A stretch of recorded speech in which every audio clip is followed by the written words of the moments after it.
patients both medical and dental, physiotherapy, home care, and palliative care services. Our mission: as one body, we will work together. Kavita, can you share the previous slide? As one body, we will work together to develop an innovative and sustainable healthcare model with the following missions: to the patients, to provide and promote accessible, ethical, affordable, evidence-based holistic healthcare with empathy; to employees, to create a home-like environment; to the society, to achieve the goal of know and own your health by encouraging and facilitating them to participate in healthcare dialogue; to continuously include technology, research, and training in all our endeavors to fulfill the above mentioned vision. Our values are based on faith, compassion, servant leadership, teamwork, pursuit of excellence, innovation, integrity, and sustainability. We have two centers: Unicopus Polyclinic, which is both medical and dental, located at YMCA, which is in the heart of Secunderabad. We have another branch, Unicopus Word and Deed Hospital, located at Hayat Nagar, which is located in the suburbs of Hyderabad. In outpatient consults, we have crossed more than 6,000 unique registrations. In inpatient services, we have both medical and surgical, which caters to elective and emergency at Unicopus Word and Deed Hospital, wherein over 100 major and minor procedures have been performed. To keep our staff updated, we have various CME, CD, and CNE programs conducted regularly. Towards our tagline, Know and Own Your Health, we regularly have patient education materials released. We have every quarterly our geriatric newsletter. Towards creating awareness, we conduct various awareness programs, health talks, and camps regularly. This is one of the glimpses of our YMCA Polyclinic. At YMCA Polyclinic, we have both medical and dental services. We cater to all age groups with focus on senior citizens. We have 40 plus consultants coming to our clinics, both specialist and super specialist. We also have multi-specialty dental clinic. We are now open for offline direct consults. We also provide regular online consults during COVID, special online consultations for COVID home care patients. This is a picture of Unicopus Word and Deed Hospital located at Hayat Nagar. It's a 20-bedded hospital which has 24/7 services, emergency and gynae services, X-ray and lab, well-equipped OT with CIAM. We have a semi-ICU with ventilator, defibrillator, CPAP, BiPAP, oxygen concentrator, and infusion pump. These are some pictures of our semi-ICU. As I said, our surgical services focus towards quality and affordable care. We have best surgical teams in the country, which include general surgery, obstetrics and gynecology, laparoscopy, orthopedics, urology, pediatrics, and spine surgery. These are the OG surgeries which are regularly conducted. This is a newborn baby at our clinic. Laparoscopic surgeries, arthroscopy, urology procedures are routinely carried out. This is the pediatric surgery, which has been, added to our procedures which are being done. Spine surgeries, which cater to the super specialty care.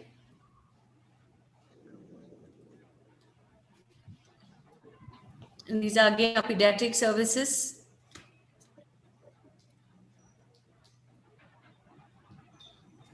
And we have successfully conducted COVID home isolation program, which includes a very affordable package for 14 days. And we also have special spine clinics wherein there's comprehensive evaluation by a spine surgeon, orthosurgeon, and physiotherapist. This is one of the pictures wherein you can see the group which took part in a training program. And we also release Unicorpus Geriatric newsletter every quarterly. This newsletter focuses on articles for medical and social needs of the elderly. This is a unique Unicorpus health tips calendar, wherein a health tip for every day is chalked out so that it creates more awareness among the general public. And this is one of our publications.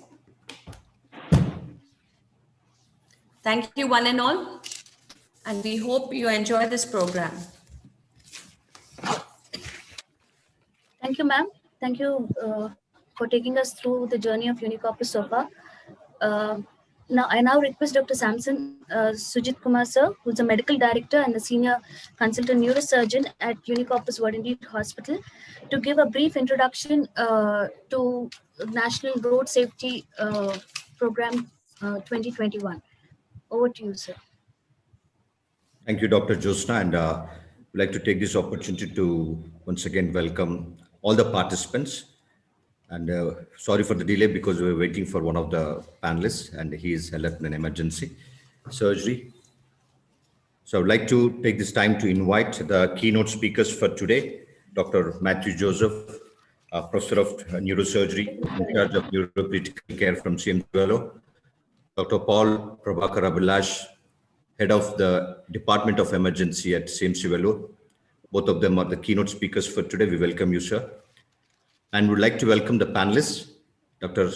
Raja Narsingh Rao Garu, the consultant anesthesiologist at GVK EMRI Hyderabad, and Dr. Sirish, Professor of Surgery from Adilabad. He is yet to join us.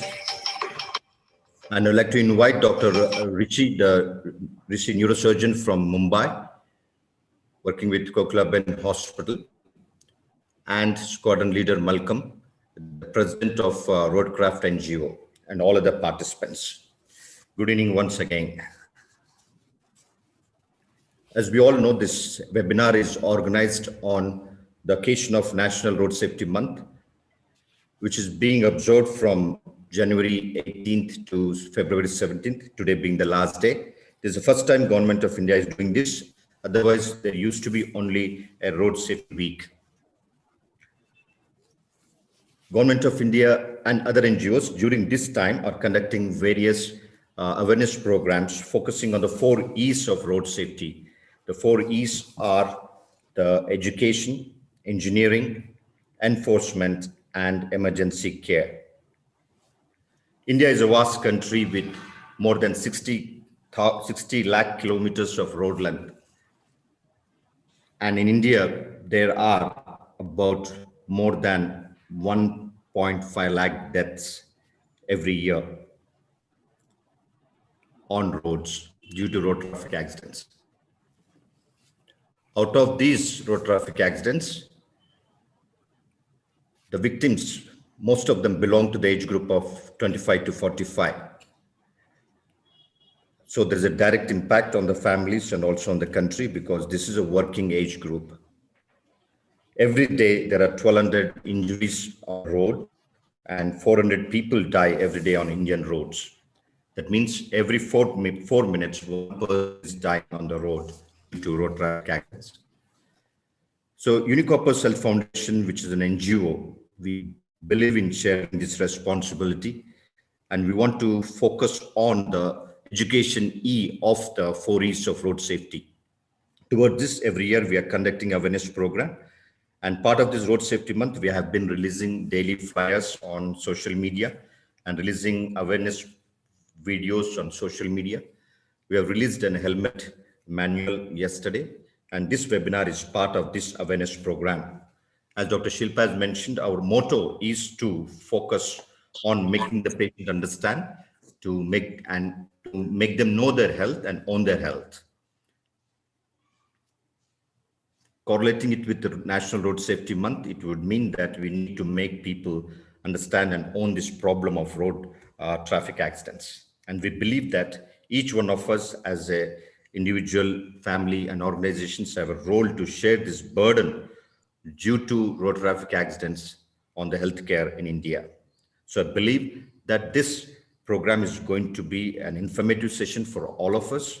So I wish you all the best. And also, I thank the speakers once again. So I'd like to thank all of you for joining us. Thank you once again. Over to you, Dr. Jyotsna, please.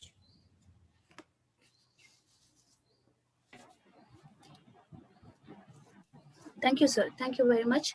I now welcome Dr. Paul.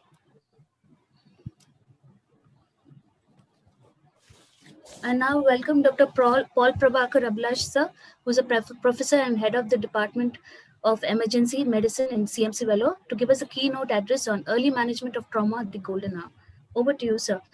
Sir, Dr. Paul Prabhakar Abhilash has done MBBS and MD General Medicine and postdoctoral fellowship in emergency medicine from CMC Vellore. He's currently the professor and the head of emergency department. He's also the deputy medical superintendent and editor-in-chief for current medical issues at CMC Vellore, India.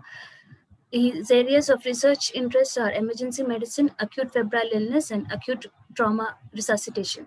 He has numerous publications to his credit, and he has authored chapters in International Book of Emergency Medicine and also published the book of best practices at CMC Vellore in emergency medicine.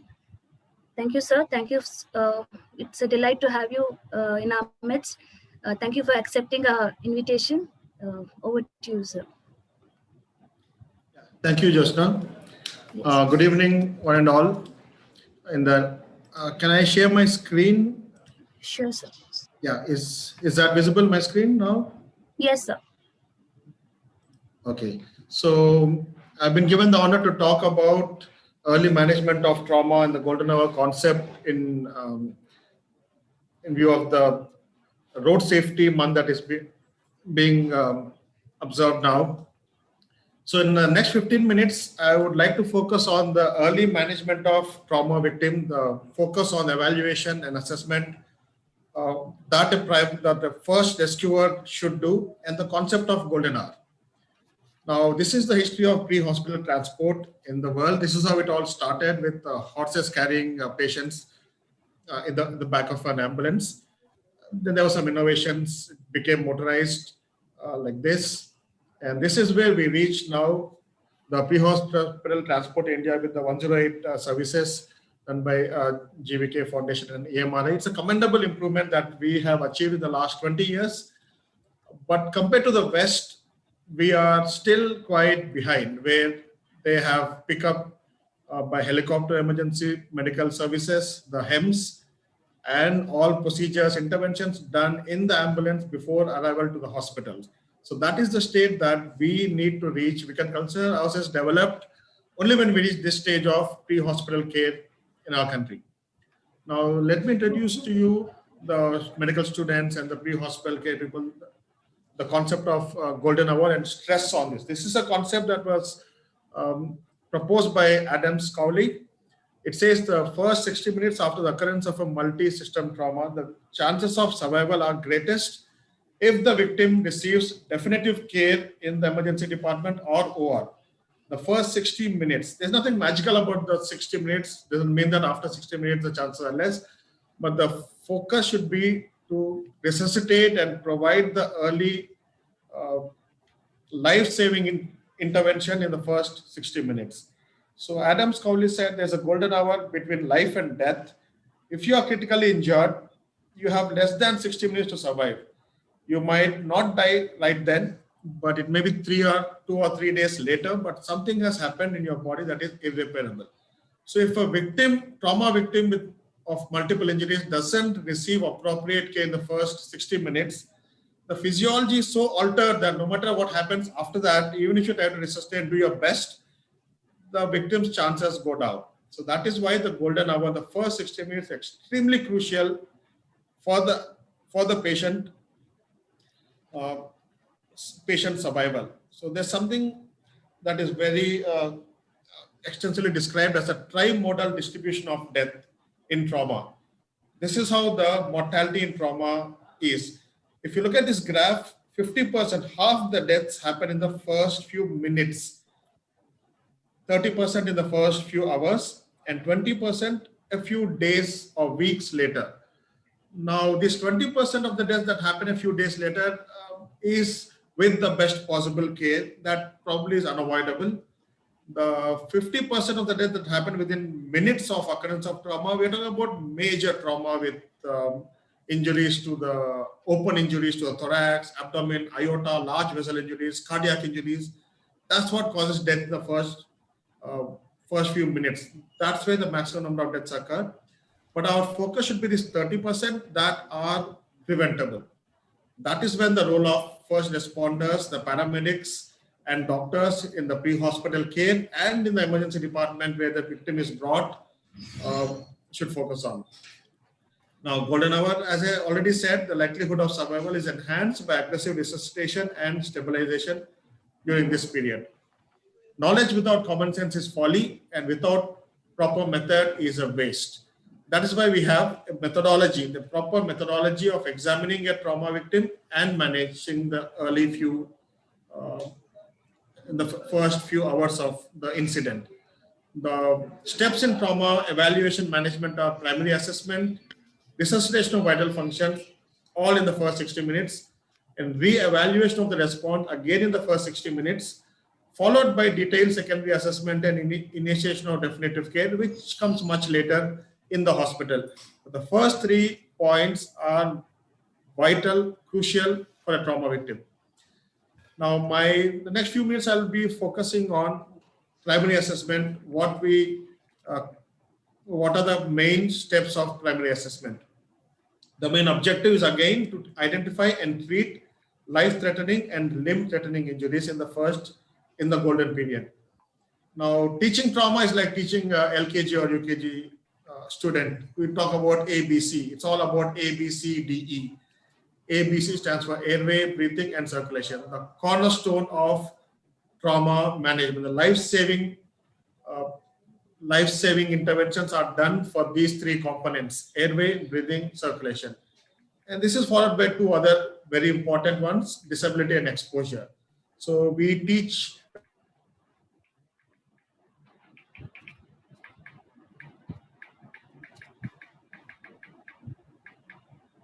airway, breathing, circulation, disability, and exposure.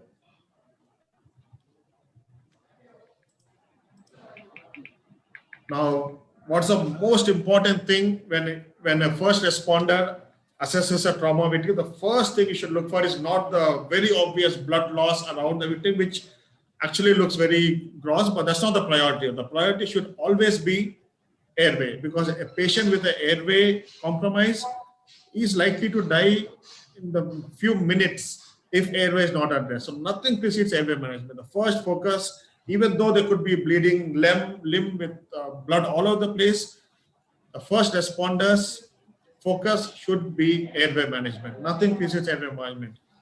You look for noisy airway, that indicates obstruction. If there are features of airway obstruction like gurgling noises, noisy airway, that has to be addressed first.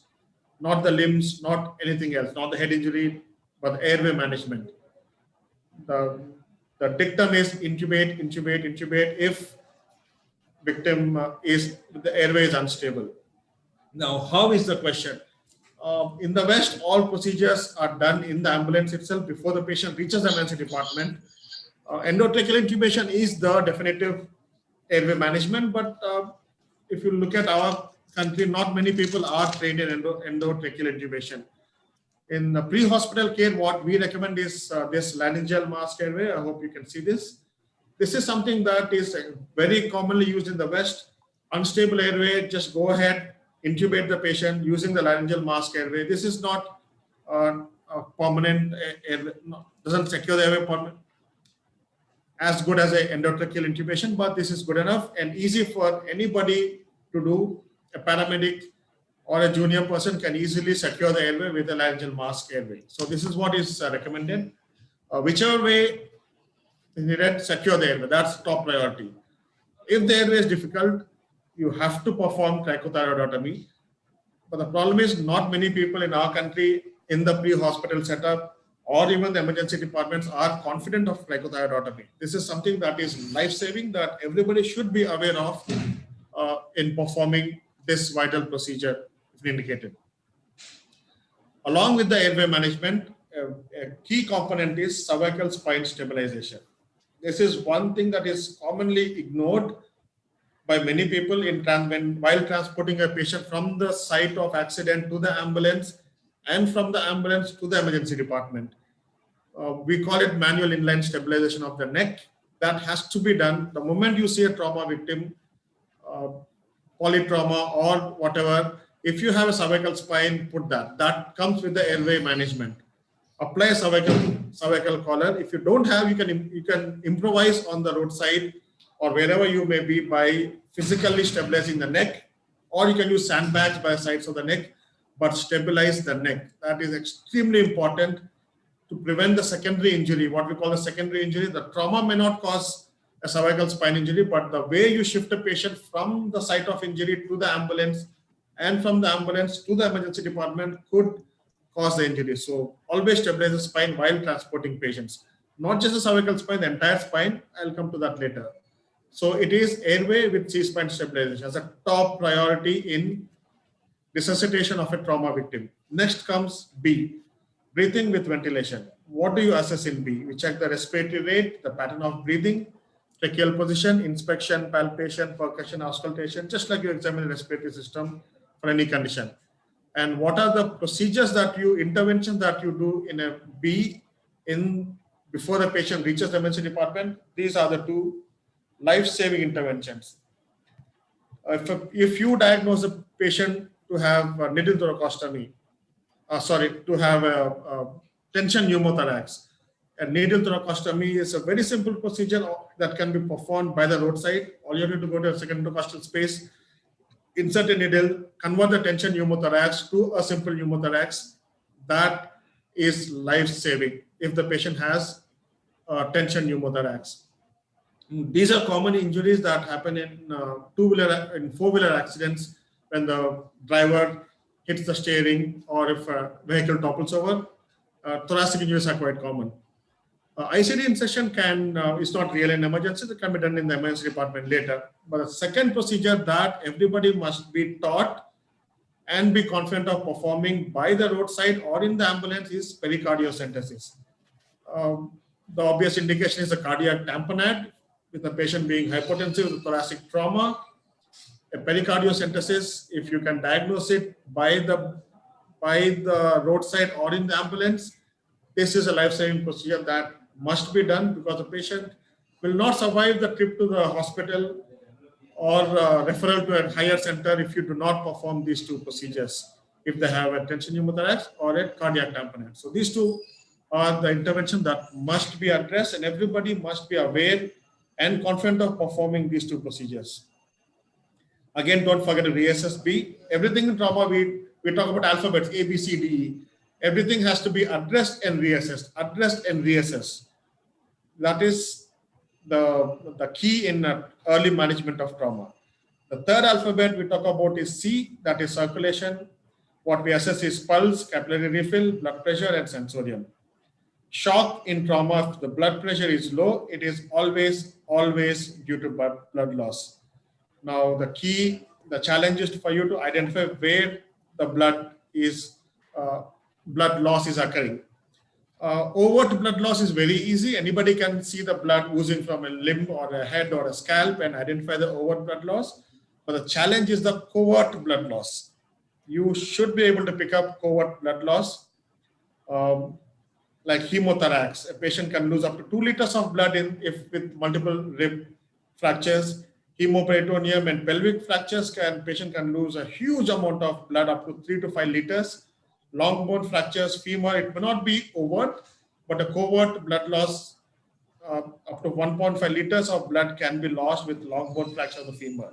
So if you see deformities in the femur or pelvic instability, always suspect circulation compromise and take appropriate steps. What are the appropriate steps? You must start a large bore IV cannula. This can easily be done in the ambulance itself before a patient arrives to the emergency department. Large bore IV cannula, we classically say 2 large bore IV cannulas in both the arms and Russian fluids. Rush fluids, but not too much. Be aware of the concept of trauma-induced coagulopathy. So don't rush in too much fluid. The recent ATLS recommendations say rush in up to 1 liter, maximum 2 liters of fluid, but not more than that. After that, if a patient is hypotensive in shock, it must be blood that is transfused and not more fluids, because more fluids dilute the blood and worsen the coagulopathy. So blood has to go into the patient at the earliest after a maximum of 1 or 2 liters of normal saline RL. That is a key concept, changes that have occurred in the understanding of trauma of late. So I think for blood at the earliest, O negative to start with, and whenever available, a cross-matched blood. Another important recent advance in trauma management is tranexamic acid. If a patient is brought to the emergency department or a respondent arrives within the first 3 hours of the incident, tranexamic acid is shown to have mortality benefit and to decrease bleeding, severe bleeding. In India, we give this in the emergency department, but abroad the concept is give tranexamic acid in the ambulance itself before arrival to the emergency department. All the paramedics are trained to give tranexamic acid in the ambulance. That is where the world is moving. We need to reach that stage soon. Administering blood in the ambulance, administering tranexamic acid, these must be initiated at the earliest possible time. And the last thing in circulation resuscitation is achieving hemostat. That is splinting, immobilization of obvious extremity injury, pressure bandage of a pelvic trauma if present by a pelvic binder. Again, don't forget to reassess. See, when you reassess circulation, you must also reassess airway and breathing. Remember, by the time you assess circulation, the airway may have become worse again. So always reassess, keep reassessing airway, breathing, circulation repeatedly. D is disability. That's after airway, breathing, circulation are evaluated and addressed, resuscitation is initiated. You look at D, disability. That is the Glasgow Coma Scale. Look at the level of consciousness. I won't go too much into it. Dr. Matthew Joseph would be talking about it in more detail. And the last alphabet we talk about in primary assessment is E, that is exposure. A victim must be exposed, take off all the clothes, examine the hidden areas of the body, the back, the genitalia, to look for any obvious injury. There could be a serious injury in the hidden regions that could be that could be the site of bleeding or covert bleeding. So always expose the patient and look for any obvious bleeding manifestation. Now, after the primary assessment is done in the first few minutes, you go into secondary assessment. Again, as I said, it must be started only after A, B, C has been evaluated, resuscitated, rectified. And then you look at secondary assessment. Secondary assessment is nothing but a detailed examination of the patient from head to toe and sending laboratory investigations if the patient is in the emergency department. Now we talk about the concept of tubes and finger in every orifice. In a trauma victim, you must examine every single orifice and address and look for bleeding and address it if necessary. And a very important concept in shifting patients to the ambulance and to the ED is log rolling. Initially, I talked about cervical spine stabilization. This is when you examine a patient, the whole spine should move as one single unit. The spine should not flex or extend. So when you examine, be very careful, move the spine as one single unit. And this is how a patient from the roadside should be shifted to the ambulance, complete immobilization on a spine board if it's available, and move into the ambulance and into the emergency department. So this is the ideal way of mobilizing trauma victims. And don't forget gloves, universal precautions are extremely important. Now, this is my last but one slide. I'll just give you a few philosophy of trauma management by the roadside. There are two concepts: stay and play, scoop and run. I guess it's self-explanatory.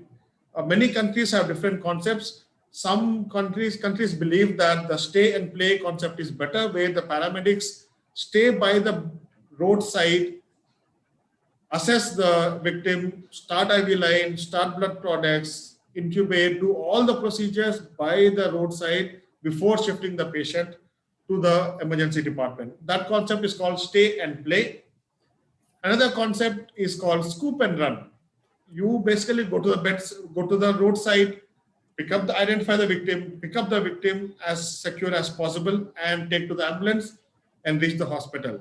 Now, which concept is better is controversy. Some people like stay and play concept, some like scoop and run. In India, I guess what we do is scoop and run. Take the victim to the ambulance and transport to the nearest emergency department is what we do. But more interventions before reaching the hospital, the better. So a combination of stay and play and scoop and run would be ideal for the patient. I would end my talk with the following take-home messages. Remember, the most important thing when a trauma victim is reached is airway with C-SPAN stabilization, followed by breathing with ventilation, address the ventilation, perform interventions like needle thoracostomy or a pericardiocentesis if needed, circulation with hemorrhage control, blood products, tranexamic acid at the earliest, assess the disability, expose the patient, look for any bleeding from anywhere in the body, do a proper secondary examination, and then you have done your best for the victim. If you follow a stepwise process, the chances of the victim's survival exponentially increase. So these are the main concepts of early management of trauma that everybody must know and follow on a routine basis. So I end my talk here. I'd be happy to answer any queries now or in the panel discussion later. Jyotsna? Yes, sir. During the panel discussions. That's okay. Sure. Yeah. That's good.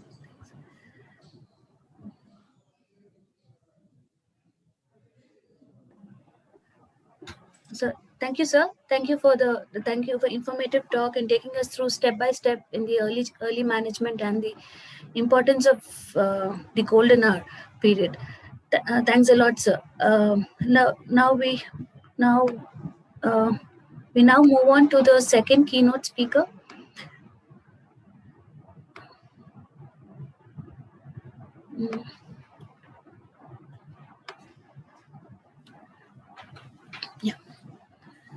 I now welcome Dr. Matthew Joseph, sir, who's a professor and at the Department of Neurological Sciences at CMC Vellore to address the gathering regarding emergency management of trauma. Dr. Matthew Joseph, sir, has done MBBS and MCS neurosurgery from Christian Medical College, Vellore. He's a professor at the Department of Neurological Sciences at CMC. He's also the recipient of the Dr. Kalyana Raman Gold Medal for the Breast Neurological Resident and Secretary at the Neurotrauma Society of India, the President elect of Neurotrauma Society of India and recognized teacher at the Indian Society of Critical Care Medicine. He's the Vice Chancellor of the College of Neurocritical Care and Trauma Section Editor for World Neurosurgery. Sir, it's a privilege to have you in our midst. Thank you for graciously accepting our invitation and to be with us. Over to you, sir.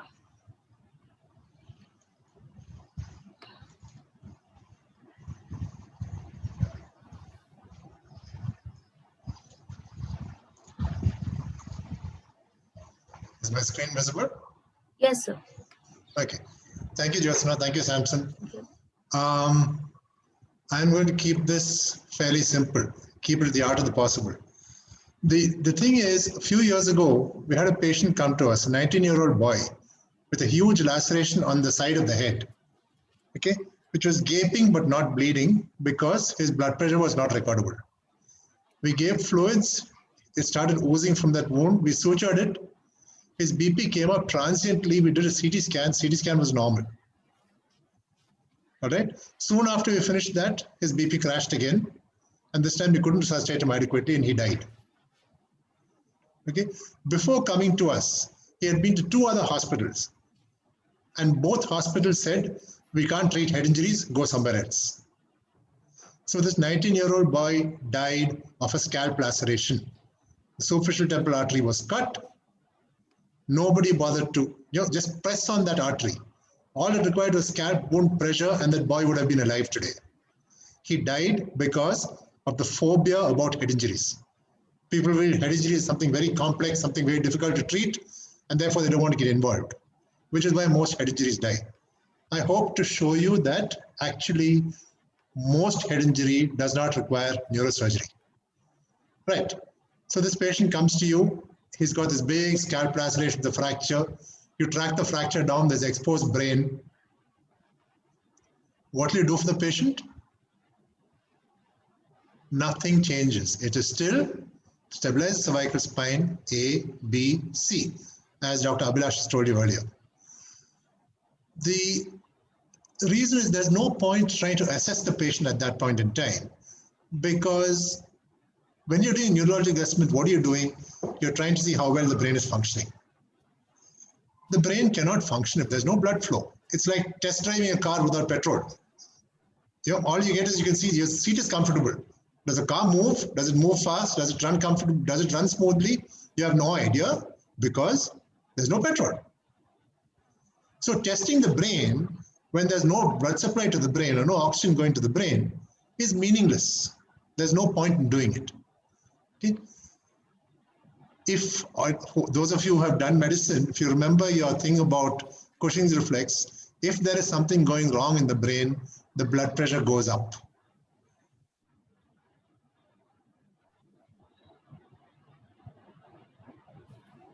So you're muted, sir. I didn't do anything. Somebody did it to me. Anyway, okay. So head injury does not cause hypotension, except in very, very few situations where you see the blood loss. Small children, even 100 ml of blood loss can be significant volume loss. Okay, or massive blood loss from scalp wounds or from the base, from the nose and the mouth. But all these, you know that the patient is bleeding. All right. You cannot have a patient restless, thrashing around with low blood pressure because of head injury. It is physiologically impossible. Do you understand? The only person who you can say has hypotension because of a head injury is a person who's almost brain dead. He's lying there flaccid, pupils not reacting, not moving his arms and legs. Then possibly the hypotension is because of head injury. Otherwise, it is not. Now, you might wonder why, because you already had one talk on ABC, why I'm carrying on now repeating what the previous speaker said. The main reason is this. This is a study done more than 30 years ago on severe head injuries, where if the patient did not have hypotension or hypoxia, half the patients had a good outcome, quarter died. If the patient had hypotension, hypoxia, only 1 in 20 patients has a good outcome. 3/4 die. The best neurosurgeon in the world cannot make this difference in the outcome to the patient. The person who makes a difference is a first responder, either on the scene or in the small hospital where the patient was taken before being referred. These are the people who make a difference. Okay, the best neurosurgeon can't change mortality from 6% to 75. I mean, from 25% to 75%. Can't, not possible.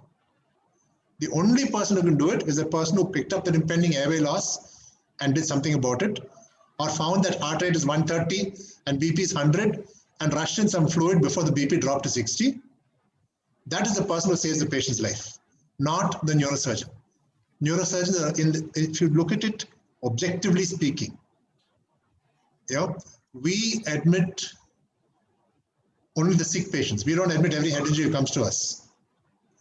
Of the sick patients we admit, we operate about 15%. If you take all the patients who come with head injuries, the ones who need neurosurgery is like 3%. 97% of head injuries do not require neurosurgeons. They just require good medical care. Please remember that. Don't have a phobia towards neurosurgery, towards head injury and say, oh, head injury complicated, I can't do it. All right?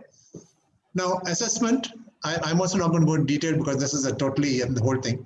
But the Glasgow Coma Scale, with its 3 components, is a very objective, easy to replicate system of assessing the neurological status of the patient So please, if you're going to refer a patient to a higher center, score the patient, get a Glasgow Coma Scale score, and write the number down so that the next person knows whether the patient is getting better or worse. All right. So please do a GCS. GCS has some problems. Patient comes to you with any mind-altering substance on board. All right. You have no idea whether the low sensorium now is because of the alcohol or any other mind-altering substance, or it is the head injury itself. The GCS cannot separate out and say, this part is because of alcohol and this part is because of a trauma. It can't do that. It's one of the intrinsic weaknesses of the GCS. The other neurological examination we do is basically the pupils, and is the patient moving one side more or less than the other side. Okay, so those of you who are scared of neuro as undergraduates and postgraduates, there is not very much neuro to do in a head injury. Just GCS, pupils, and is the patient moving both sides equally. That's all you have to do in neuro. Okay, no reflexes, no this thing, all that doesn't matter in the emergency situation. Okay, it's very, very simple. Right. So what can you do for the patient? Okay. One is, if the patient is having seizures, stop the seizures. Now, I would like to add a word of caution here in that, if you are in your casualty and a patient comes and has a seizure, by the time you load your benzodiazepines, whichever one, midazolam, lorazepam, whatever you want to use, the seizure would have stopped, because all seizures are self-limiting. Please do not administer since you've loaded it, let's give it. Please do not administer benzodiazepine to somebody whose seizure has stopped. The treatment is load anticonvulsant. If you load your benzodiazepine, if you give it to the patient, you can't assess sensorium anymore, and giving benzodiazepine might cause airway problems. Please do not give benzodiazepines unless the patient is actively seizing in front of you, which is very, very rare. Okay, most patients will rather get load anticoagulation, anticonvulsant, at whichever you know. People use levetiracetam, we use phenytoin, people use levetiracetam, all kinds of drugs, but whatever it is, give a loading dose of that to prevent further seizures. Okay, benzodiazepines with care. The other thing is head injury, unconscious. Should I give mannitol? Okay, mannitol is a good drug, but 20 minutes after you give it, the patient will start diuresing. And if you are not keeping a close eye on the intake output, you're going to have a patient who drops his blood pressure. Okay, so don't routinely give mannitol. Give mannitol only if there is evidence of herniation, that's pupil asymmetry, or the patient is deteriorating neurologically in front of you without any systemic cause. BP is improved, oxygenation is improved, patient's GCS has gone down. That means something's going wrong in the brain. You're justified in giving mannitol. Otherwise, please don't give mannitol routinely. Scalp lacerations. This is how I started my story. Okay, scalp lacerations bleed like fury. The treatment is suture. Pour 1 bottle of water into it, wash out all the muck that is there, single layer, full thickness, suturing. That is all the treatment is. Doesn't matter the fracture underneath it. Doesn't matter the brain exposed underneath it. Just put single layer sutures and your patient will be fine. It closes, it protects the underlying tissues the moment you suture it. Underlying tissues are protected from the environment, and the sutures cause hemostasis. And then you're in good shape. Okay, pressure bandage is a much, much, much worse option. Okay, if you don't have suture material, yes, please press to prevent the bleeding. But that is definitely a number 2 option. By far, the first option should be full thickness suturing with any material you have. Can be catgut, can be cotton, can be silk, can be anything. It doesn't matter. Just stop the bleeding. Patient jumping around, thrashing around the place, you can't send him anywhere, etc. You have to sedate, because otherwise the patient will harm himself and harm others. Okay? Please don't do big bang sedation. Give a small dose, wait a little while, see if it works, then give another small dose, see it works, just to get the patient adequately sedated. Giving 10 milligram stat will very often cause you problems. Patient might lose airway, or patient will get over sedated. There is no need. Please do your sedation slowly, incrementally. I'm talking about for arrestus patient. I'm not talking about for intubation. That's different. For a restless patient, you want to calm the patient down, do it slowly. Don't be in a hurry to get the patient down. Now, you've got the patient in your ER, you've airway say, okay, you didn't need to intubate. Patient's BP was a little low, you rushed some fluids. When can you send the patient for a CT scan, or when can you send the patient off to another hospital because your hospital is small and can't manage the patient? Okay. Unfortunately, there is no hard and fast rule. Okay. We can't say BP stable for more than 30 minutes, do this. Airway okay for more than 20 minutes, do this. Because it depends on the scenario. Okay, you have a patient who's come in 9/15, GCS 9/15, and the BP was 70. You've rushed in 1 liter of fluid. The BP's reached 110, and the patient score has improved to 12/15. Are you in a hurry to send that patient to another hospital? Probably not. Patient's getting better with just improving the BP. You can probably transfuse the patient, stabilize the patient nicely, and then transfer the patient. Same scenario, opposite happens. Patient's 12/15 with a BP of 70. You rush fluids, 20 minutes later, the patient's BP's come up to 110. But the patient's score has dropped from 12 to 10. Would you wait to transfuse in that situation? Absolutely not. You would rush the patient to some place where something will be done because the head is getting worse. Do you understand? So unfortunately, there is no fixed protocol I can give you saying airway must be good for so long, BP must be good for so long. It is individual decisions, unfortunately. Okay. Now, what do you test? Cervical spine, or Dr. Abhilash already told you, I've also told you, is extremely important because when you're dealing with the airway, very often you damage the cervical spine unless you take precautions. The gold standard investigation for head injury is CT scan. Okay, people talk about radiation exposure, MRI, etc. But for the foreseeable future, I can't see anything other than CT scan being the investigation of choice in head injuries. Okay, so please, it is CT scan until otherwise proved, which may, hopefully won't be in my lifetime. Anyway, and then you check obviously what other injuries the patient has, ultrasound, etc., which I'm not going to go into. Right. So I'll summarize at this point before continuing, which is the emergency management of patient is stabilize cervical spine, deal with the ABCs, both to prevent further injury and to permit good assessment. Then do your neurological assessment.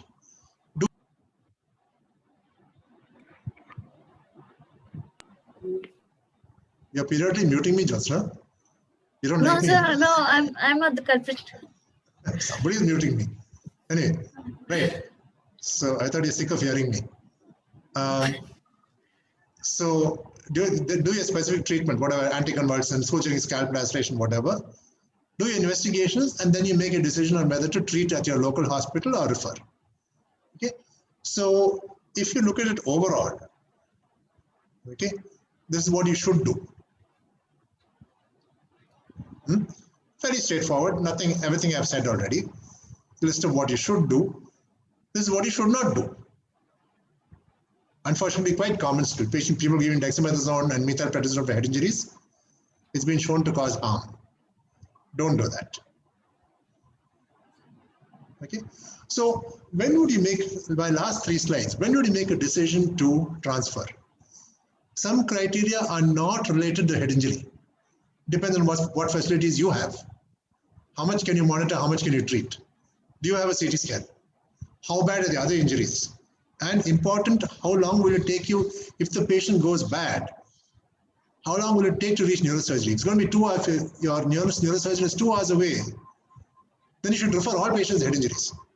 Not even try and treat locally, because if something goes wrong, that 2-hour journey is too long. By the time the patient reaches there, the patient will be not salvageable. Okay, so these are criteria that do not apply, not patient-centered, but where you're working centered, your hospital centered.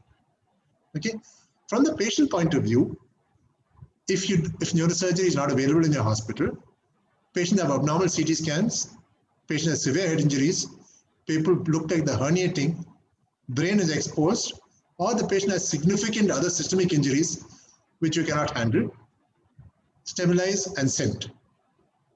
Okay, if you tried to treat the patient, because the patient had normal CT scan, score was 13/15, you tried to treat the patient. When would you refer? After admitting the patient? If subsequently had an ABC problem, if the patient deteriorated neurologically, or if you did a repeat scan for some reason and found that the patient's scan is becoming worse. In any of these situations, after admissions, you would refer. All right. So again, let me close by saying head injury does not require neurosurgeons. Head injury requires ABC. ABC will save most head injuries. Okay. Beyond ABC, a very small proportion of head injury patients need the neurosurgeon. Okay. So whoever is going to manage these patients, please get over your phobia. There is no need. Head injuries are very, very salvageable, treatable, even in a small setup. Okay. Please don't think that's only requires tertiary hospital to require head injury. Absolutely false. Thank you. Thank you, sir, for a very practical talk on emergency management of trauma patients. Thanks a lot. So we'll now move on to the panel discussion.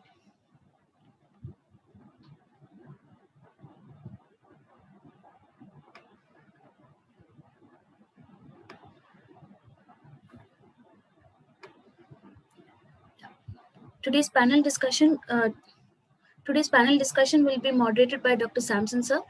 We'll go on. Our panelists are Dr. Rajan Narsingh Rao, sir. He's done as a consultant anesthesiologist at Emergency Management Learning Center, GVK UMRI 108 Services, an instructor for International Trauma Life Support, American Heart Association, Certified Basic Life Support and Advanced Cardiac Life Support and Pediatric Advanced Life Support, and Comprehensive Trauma Life Support and Advanced Life Support in Obstetrics. He is also the treasurer at International Trauma Care, the national body, and a faculty for World Federation Society of Anesthesia courses in obstetric anesthesia and pediatric anesthesia in India. Thank you, sir, for joining us. We also have Dr. Rishikesh Sarkar, sir, who has done MBBS and MS General Surgery from CMC Vellore. He's a senior consultant and adult and pediatric neurosurgeon, who has also done fellowship in minimally invasive and endoscopic neurosurgery and international observer fellowship in functional neurosurgery. He has more than 10 years of experience in neurosciences and neurosurgery. He has also been a part of devising this novel surgical device in neurosurgery called the Vellore Localizer, and also described a new neurological approach, a novel minimally invasive keyhole approach. He has published scientific content in leading national and international journals and also been awarded the Best Scientific Paper Awards. He's the editor of journal Neuro Open Access and co-author and the editor of the textbook of neurosurgery with the Springer. Thank you, sir, for joining us. Thank you very much for having us. Dr. Sirish, he's a general and advanced laparoscopic surgeon. He's a professor and the head of the department of general surgery at Rajiv Gandhi Institute of Medical Sciences, Adilabad. Thank you, sir, for sparing time for us today and joining us. Our last panelist would be squadron leader Malcolm Wolf, sir, who is graduated from Osmania University, Hyderabad, and been a pilot in the Indian Air Force and offered 12 years of service to the IAF. And later on, he moved to UK and worked at Thames Valley Police and Metropolitan Police London, and at New Scotland Yard, and at Crime Prevention Branch. And he also traveled widely across the globe and gained first-hand experience in various different traffic systems. He also has authored a handbook called Streetwise, and he's also the founder of the NGO Roadcraft, which trains drivers to international standard of driving, and also aims to improve the traffic conditions. Thank you all for joining us today for the panel discussion. Over to Dr. Samson, sir. Good evening. Thank you, Dr. Joseph. I would like to welcome all the panelists, Dr. Matthew Joseph, Dr. Paul Prabhakar, Dr. Rajanath Singh Rao, Dr. Rishi, Dr. Shirish, and squadron leader, Dr. Malcolm. Welcome you all for this panel discussion. The aim of the panel discussion is to touch upon various aspects of road safety. So we have panelists from various backgrounds, as you can see. And I would like to, with permission of Dr. Matthew Joseph, sir, I would like to mention a point, sir. Sir's wife, Dr. Gagandeep, ma'am is eminent virologist working at CMC Vellore, and the recipient, she's the first woman recipient of the fellowship at Royal Society London. And also I'd like to welcome some of the senior surgeons who are involved, who have been actively involved in trauma care all their life, like Dr. Sukranaik. Sir, thank you, sir. And please, Lord, sir, you can share your experiences during this panel discussion. So without wasting time, let us go into this panel discussion. We have a very respectable and a humble person, Dr. Rajanath Singh Rao, sir, with us. Sir is an anesthetist that has a passion to save lives, and he has been working as a consultant for the emergency management learning courses at GVK. We all know GVK. It is with public-private partnership. It is doing wonderful services through 108 emergency services, ambulances, and training programs and research in emergency medicine. It's a blessing to have you, sir. And I would like to pose the first question to you, sir. We have heard about the importance of pre-hospital care and early management in trauma patients. The question is, what is the role or the impact of having good paramedical personnel and good ambulances or transport services in these cases? First of all, let me thank you to Dr. Sampson for inviting me for this panel discussion and Dr. Josna. And before I answer this, let me thank both the speakers who are very nicely mentioned about Matthew Joseph and Dr. Avinash. They are very nicely mentioned about the management of the patient, hospital care. And I'm very proud to say that what all have been mentioned by these two intellectuals are being followed by our advanced paramedic in our ambulances, like Dr. Abhilash has told about the spine, LMAs, tranexamic acid and all. We are following that. And as Matthew Joseph has told about, we should be very cautious about giving mannitol, benzodiazepines. And very interestingly, he has started with the case discussion about the scalp bleeding. And our organization do a lot of programs where we say stop the bleed, active bleeding control. The first thing what we tell is we train individuals to stop the bleed and then do the other things. Thank you, sir. Both of them are very nicely invited. And about the question what you asked, the paramedic is play a key role, and they are a link between the incident where the emergency happens and location and to the hospital. Of course, they are very well trained, and they work under the medical direction of a qualified doctors. We call it an online medical direction. And their role is to stabilize the patient. The paramedic's role is to stabilize the patient. And it's not that they are not trained. They are trained, basic paramedics and advanced paramedics are trained very well in doing this. And also we give global certifications to these paramedics like BLS, ITLS, and BLSO. So these are the things what I should say about the paramedics. And another thing is you have asked about a lot of things I should mention about the paramedics in a massive, what you call as a road traffic accident. There is mass casualties, they triage the patients. And finally, in one word, I should say that they reduce the complication, save lives, save limb, and reduce the duration of the stay in the hospital. Your second question was like, what is a good ambulance? A good ambulance is a mini emergency room, according to me.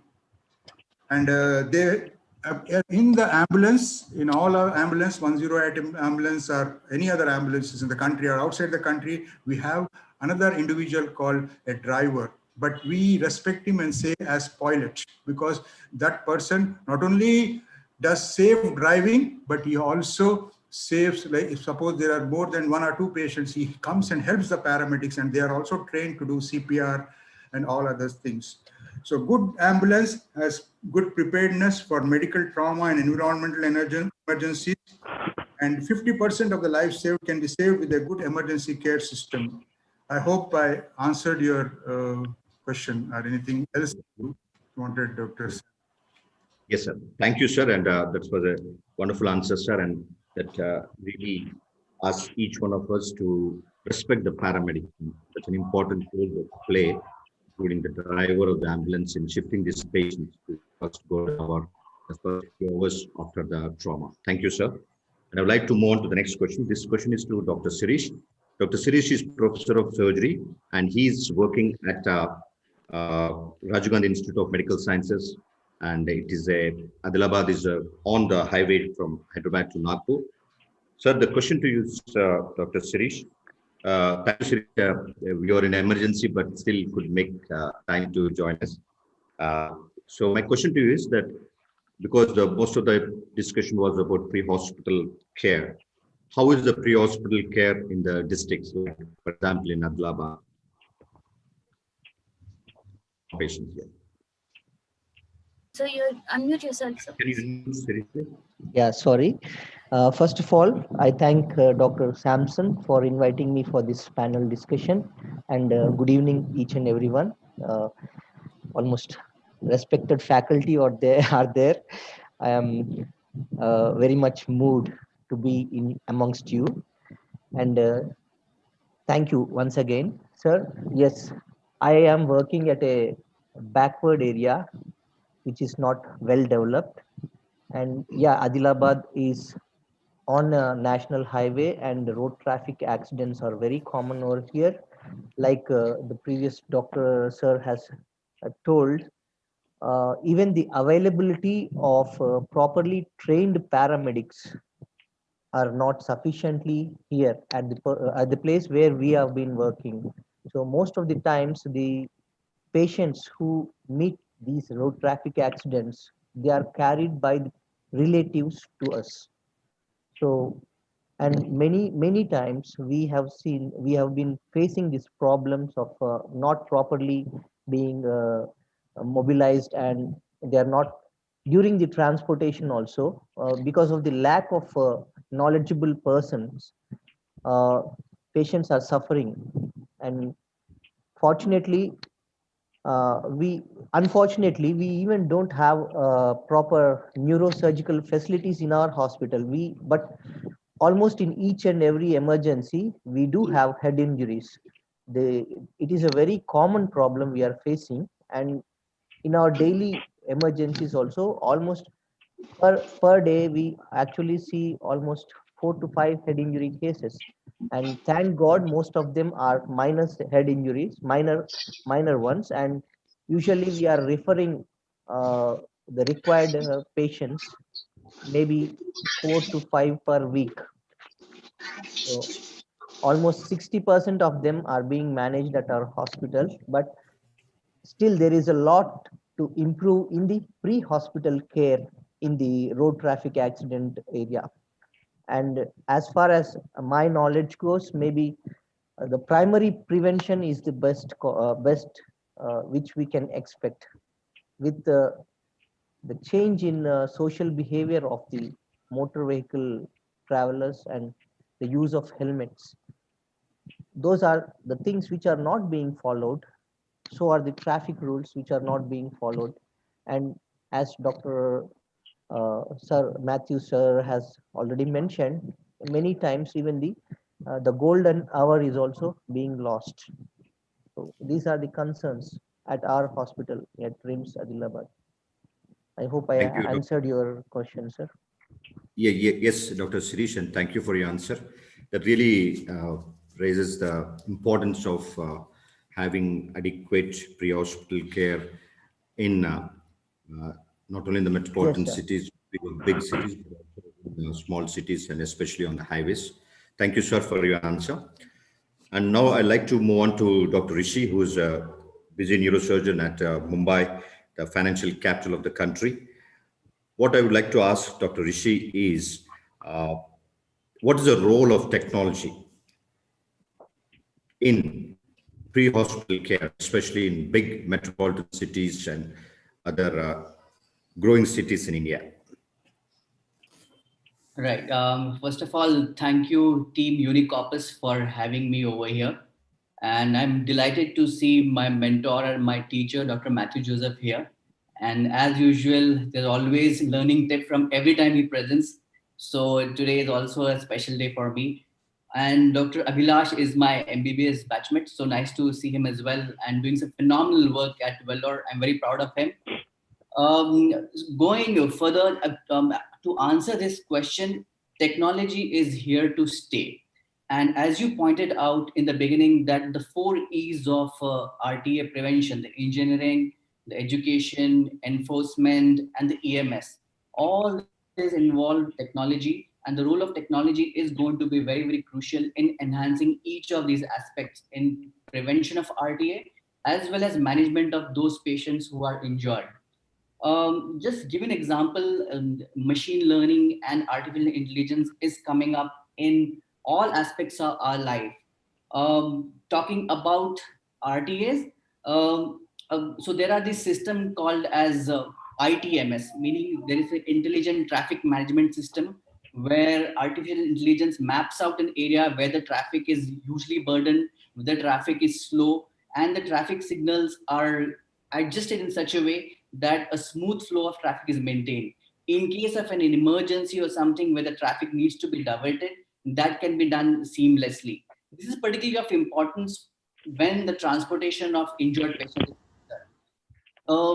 Having said that, in a city like Mumbai, where there are more than 36 lakh of vehicles on road and the population is reaching about 1.6 to 1.8 crores, still the early management is in the hands of local people. There is a saying, there's an old song in Hindi, Zara bachke, zara hatke, ye hai Mumbai meri jaan. So everybody in Mumbai says bachke and hatke, they always help each other for this thing. The first person to help these patients are bystanders, and secondly, the police people. And thirdly, and most importantly, the auto rickshaw fellows. I think most of the bulk of this EMS is actually done by auto rickshaw. Because by the time the EMS ambulance reaches a particular place, the traffic is choked, it's very, very difficult to provide that service. Now the technology with AI and the drones is coming up. There are places in Europe where the drones, particularly in Norway, where they've been utilized to provide first aid service like CPR and other defibrillators and things like that. So I think that's another area where the technology will come into the early management of the trauma. In supply chain management, recognition of person who is injured, the person who requires a very quick intervention or quick shift to the hospital or not, probably a drone can go there and have a look at or assess the patient status and then relay the information back to the referral team. Not only that, there are AI systems now which can map out drivers' attention span, if they are sleepy or not. If the system feels that the driver is sleepy, the attention span is reduced, then it can automatically reduce the speed of the car, or it can alarm in a way where the patient, the person who's riding the car or vehicle would wake up. I think this again is a very important thing, because loss of attention, sleepiness, and drowsiness is an important contributor to accidents. This is as far as engineering is concerned, as far as policies are concerned. Now, in terms of medical technology, early identification of patients those require early referral, there are some biomarkers which are developed. Now, for example, there is something called a serum GFAP, which is coming up in a way where elevated levels of serum GFAP corresponds to degree of severity of head injury. There are a lot of trials going on this thing. We ourselves at Kokilabin hospitals are involved in a trial, not with a trauma, with a patient with hypertensive hematomas, those who come in with that. And we are assessing serial GFAP levels and corroborating overall the severity, the prognosis, and utility of this being as a biomarker to identify patients with probable severe or early severe head injury. Also, the AI is also being utilized to assess or analyze huge data sets like ICP. ICP is intracranial pressure monitoring device, and which is utilized to map out intracranial pressure, brain pressure, intracranial pressures to guide our treatment as far as head injury is concerned. So the huge volumes of ICP data is being analyzed by AI and utilized to see at which point the patient requires change in management in terms of requirement of mannitol, in terms of requirement having to undergo a surgery or so that a definitive lag can be avoided. Similarly, AI patterns, AI algorithm are being employed to assess the CT scans and the patterns evolving from them to prognosticate and to identify which patient will deteriorate further.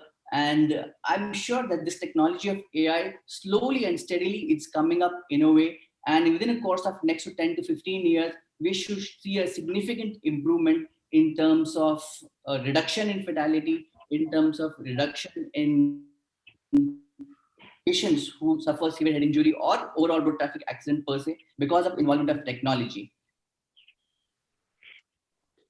Thank you, Dr. Rishi, and I think that that tells us how important the technologies and how technology is going to take us into the future as far as the trauma care is concerned. And also, we are hearing about machine learning and artificial intelligence coming up in a big way. And there are already many startup companies that have started mapping the roads of every streets in some cities. Right. And we hope that this artificial intelligence is going to help us in a big way in management of trauma patients. And maybe as Rishi says, no, he's always there's a passion for research. Maybe machine learning and artificial intelligence will slowly be introduced into the medical curriculum. So students will learn the basics about machine learning and artificial intelligence. Thank you, Dr. Rishi. And having heard about the importance of pre-hospital care and the different kinds of pre-hospital care available in big cities and in rural areas, and also the importance of technology, I would like to ask Dr. Abhilash, Paul Prabhakar Abhilash, Head of Department of Emergency Care from CMC Vellore, as far as the pre-hospital care of the trauma patients is concerned, where do we stand? And as India or within India, how do different states and different places stand as far as the pre-hospital healthcare is concerned? Abhilash. I'd like to start with the positive here. We have set in place a good process for pre-hospital care, which is a good start. And we've made good progress in the last 10 years. But if you ask me the question, where are we in pre-hospital care compared to the West? I would say we're at least 10 to 20 years behind the West. Okay. Our pre-hospital care is in place, but as Rishi rightly mentioned, most early management is still done by the local people. We still haven't reached a stage where a victim can be picked up from any terrain, from a hill or river side, that a victim can be picked up like in the West and taken to a hospital. We still haven't reached that stage yet. So we are still 10 to 20 years behind, even though we made good progress in the last 10 years. So we have a long way to go, is my answer to that. So Dr. Sam, I have to add over here that our pre-hospital care and the teaching has to be focused on those who give this early care, auto rickshaw fellows, bystanders. So I was involved in a project when I was in Bandra, where we are installing defibrillators in and around Bandra as a pilot project. We actually trained these auto rickshaw fellows to how to use this portable defibrillator. And I'm very happy to say that I think the reception we got from them, the kind of acumen and the knowledge we expected was far beyond than what happened actually. So I think if we have a system where we incorporate the local players, the bus drivers, the auto rickshaw drivers, and NGOs who want to involve it, I think that would really set us apart. Thank you. Dr. Samson, if you permit me, actually, what all Dr. Rishi and Dr. Abhilash is telling, we have 108 services. We have started this training. Actually, we have started a pilot project. We call it as ABC, Active Bleeding Control, in collaboration with the Western world and some of the petty stars and all here. And we are doing a training for all of the people, what you are telling, the auto rickshaw people. In fact, Yesterday, we have trained about 150 police people in our organization. So regularly we are doing this training, and I think the drone component also we are trying to implement that, whereas the drone can carry the AEDs to the place of emergency. So I think in near future, and of course, I accept with Dr. Abhilash what he says. We are very far away from the Western countries, and it takes a lot of time for us to reach them. But still, on all aspects, if the cooperation is there, I think we can reach a little bit, we can take a lesser time than what Dr. Abhilash tells. Thank you, sir. Thank you, sir. Another thing I want to highlight over here, Dr. Sampson, if I may interrupt, is please. The concept of being good Samaritan.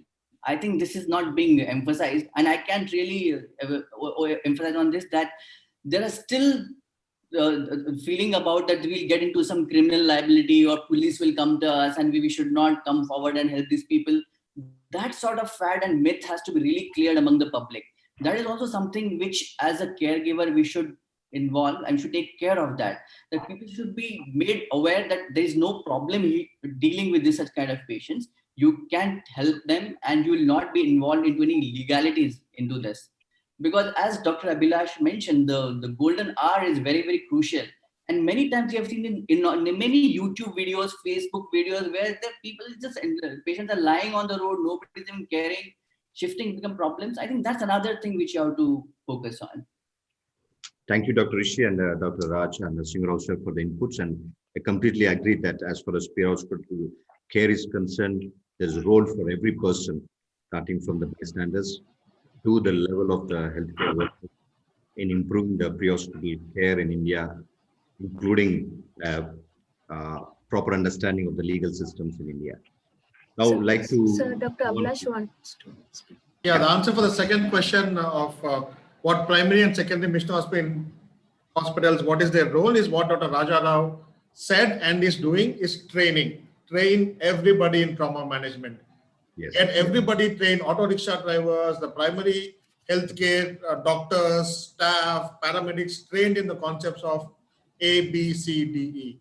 That is the key. If everybody is trained in that, then our trauma care, pre-hospital care will improve exponentially. That is the key. Thank you. Thank you, Abhilash, for stressing on the importance of training the primary level, all the people involved in the healthcare and also the general public to improve the pre-hospital healthcare.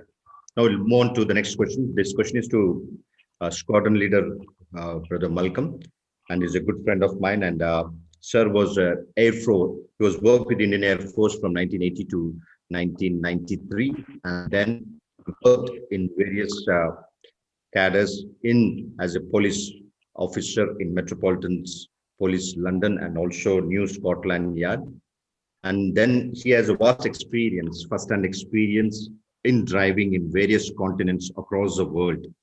And he has experienced and he has witnessed the various traffic systems across the world. And he has returned to India with a passion to save lives through proper training of driving. So that is a social activity they are involved in. They have an NGO, Roadcraft, and he believes in training the drivers to a proper international standards.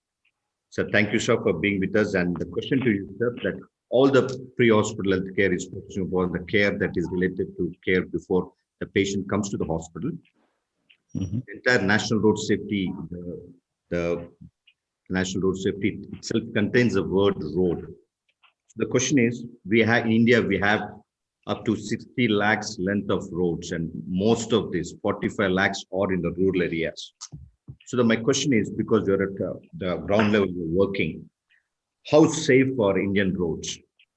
Assuming that the drivers are good and also the vehicles are good. Okay, thank you, Dr. Sampson. Thank you to all the panelists. I seem to be the odd one out who's not a doctor, but I'm probably one of the people or one of the persons to prevent people reaching you in the first place. That is my aim. That we should not have so many accidents. We should reduce these accidents, and it's a huge problem. We work on this every day. The problem is so massive that we don't know where to start sometimes, and it looks like an impossible task. But somehow I believe there is hope, and I believe that we can bring some changes. These people, 80% of our drivers, 80% of our accidents are human error. And we are not addressing that. We're having awareness programs. We've had 31 awareness weeks. Now we've gone to months, 1 month every year. We need awareness every day throughout the year. We need awareness as soon as we step out the front door, because accidents happen so quick. In a few seconds, somebody's dead. And I could relate to some of the things that you were suggesting about when I worked with the police forces. We had a first aid badge. Everybody, all of us were trained, and that we had to renew every year. And we carried a defibrillator in the car itself. So police cars were on the location, on scene within 5 minutes of any accident. So still thing was there, and immediately an ambulance also was on its way. So that golden hour was reached for every incident that you went to. And if it was really a nasty one with multiple things, then of course you requested a helicopter, and even that was there. They're standing by like a scramble. They're always ready to scramble in certain places. So as far as India is concerned, it would be difficult even for the ambulances to get to a place where there's a serious accident. Every day we're having 10, 12 people, 14 people injured, killed on the highway. And the people and the public deal with most of it initially. So So you're muted.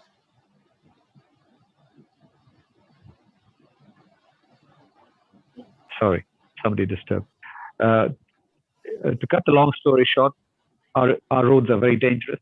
We have to be very careful, and we have enough of awareness. By now, everybody knows you could get killed on the road. We need to start training, and we have started training Cyberabad police this year. It's been a good year for us because this is the kind of training we want to do. Teach them from scratch, to their families, to their friends, to be careful on the road. Speed really doesn't matter. You can even get an injury at a very slow speed and a head injury. And thank you for the two presentations. It was an eye-opener for me, especially the one on head injury. The ABC one was still learned, but we can never stop learning in these areas. So yes, if you ask me if our roads are dangerous, definitely yeah. Thank you, Brother Malcolm, and thank you for the inputs. Yes, we need to be of the roads and the road situations in India, and we hope that once again in this area, the artificial intelligence is going to help us. And also, we would really appreciate the attempts and the work that Brother Malcolm is doing in training the police personnel. Thank you, sir. And we'll move on to Dr. Raja Narasimha Rao Garu. And sir has already addressed this question partially.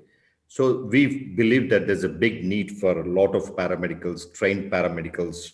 So the question is, sir, what are the opportunities to learn these paramedical courses?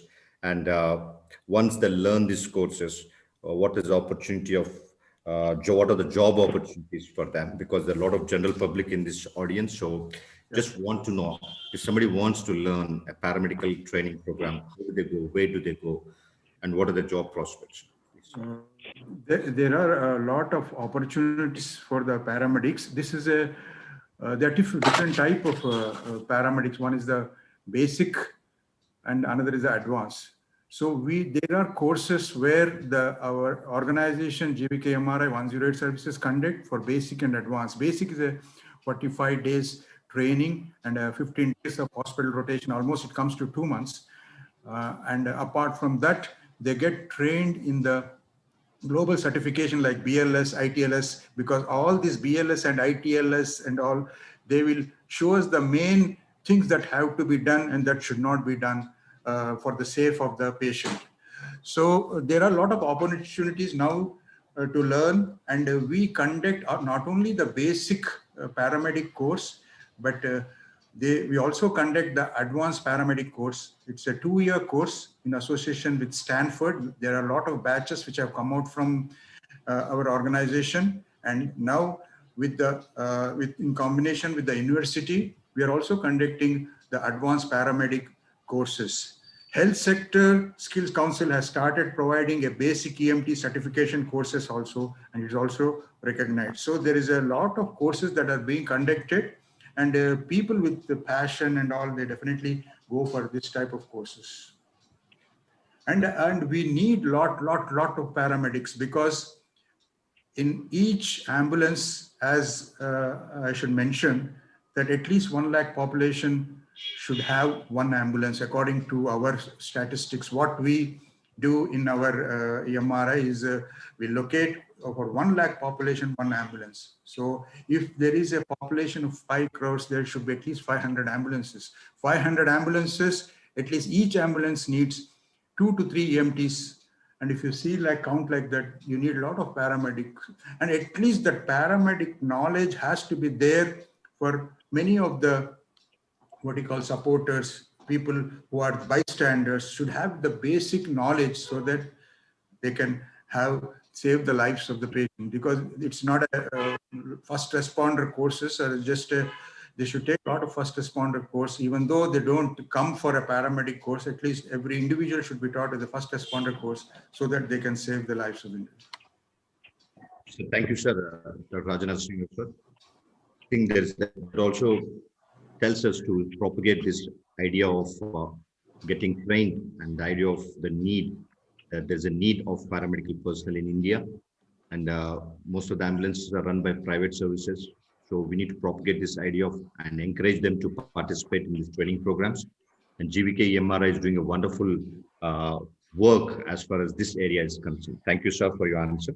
Dr. Sampson, just before you go to the next thing, I should say that 28% of the emergencies require advanced life support care. Our statistics show that 28% of the emergencies require advanced. So 28% of people should be advanced, not just basic, the advanced paramedic courses have to be given to 20% of the population of the people who are paramedics.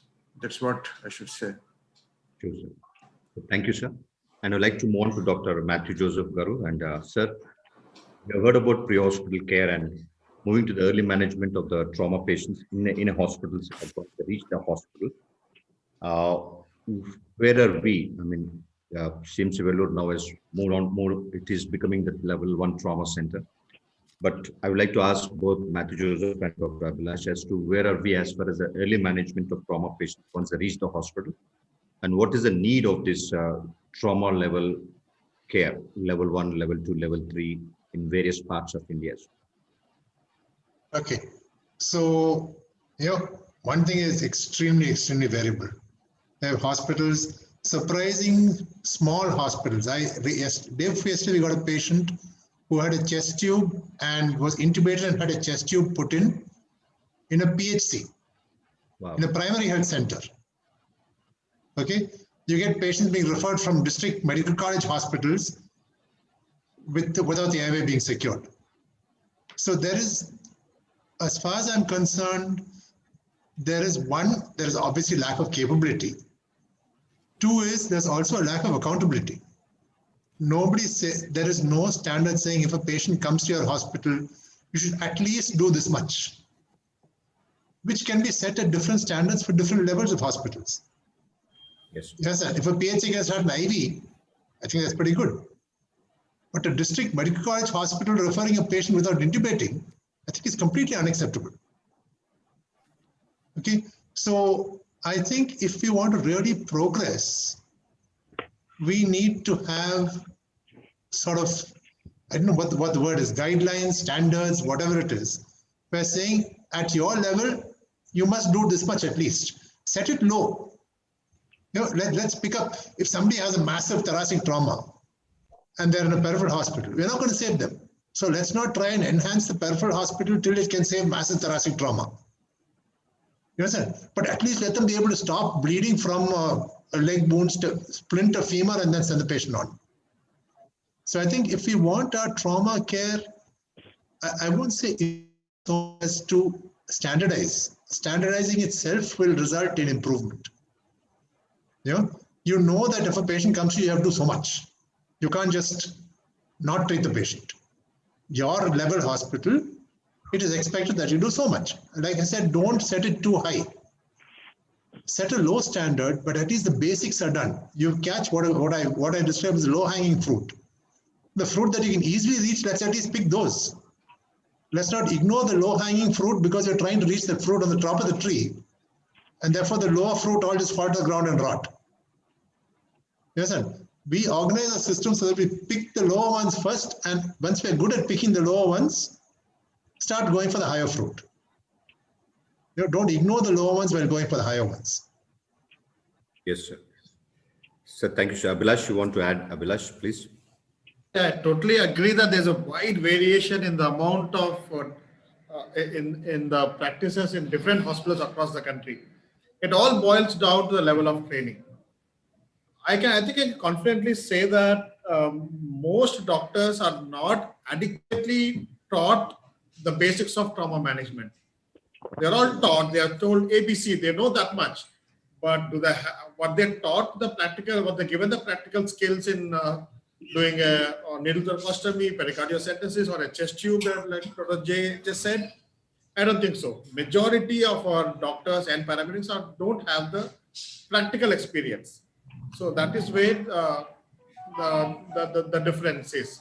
So if the day everybody is trained, majority are trained, then our trauma setup, trauma management in all hospitals would improve. Yes, sir. Yeah, thank you, Abhilash, for the answer. And I think it all boils down to the available expertise at each hospital.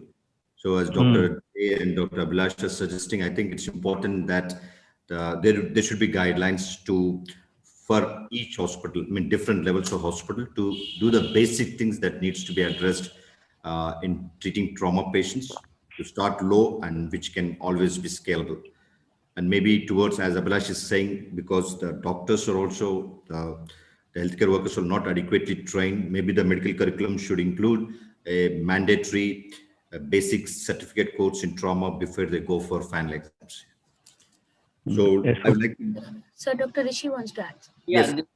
nothing. The last point, I think Samson, you already said. So we need to have a dedicated some kind of a certification course or something where the entire emphasis would be on trauma care and management, because it's a very large topic, and I don't think the single specialty training can do a justice for it. So a dedicated trauma surgeon, a dedicated trauma unit, or something would definitely, with recognition and degrees in it, degrees, certificate, probably definitely would be helpful in advanced trauma care units for sure. Thank you. Another important thing about trauma is empathy and reassurance to the person who's injured. It's really, I mean, you could do a job in a sterilized manner, offering help, but without empathy or sympathy or reassuring that person that you will be, we are here to help you. That itself is like part of the healing. True, sir. I agree with you, sir, Brother Malcolm. And we'll ask the next question is to Dr. Sirish. And what are the challenges that you're facing? Because Adlabad is an highway, and what are the challenges that you face at Rajiv Gandhi Institute of Medical Sciences in treating the patient once they reach the hospital? You have addressed some points, and we'd like to elaborate on that, Dr. Sirish.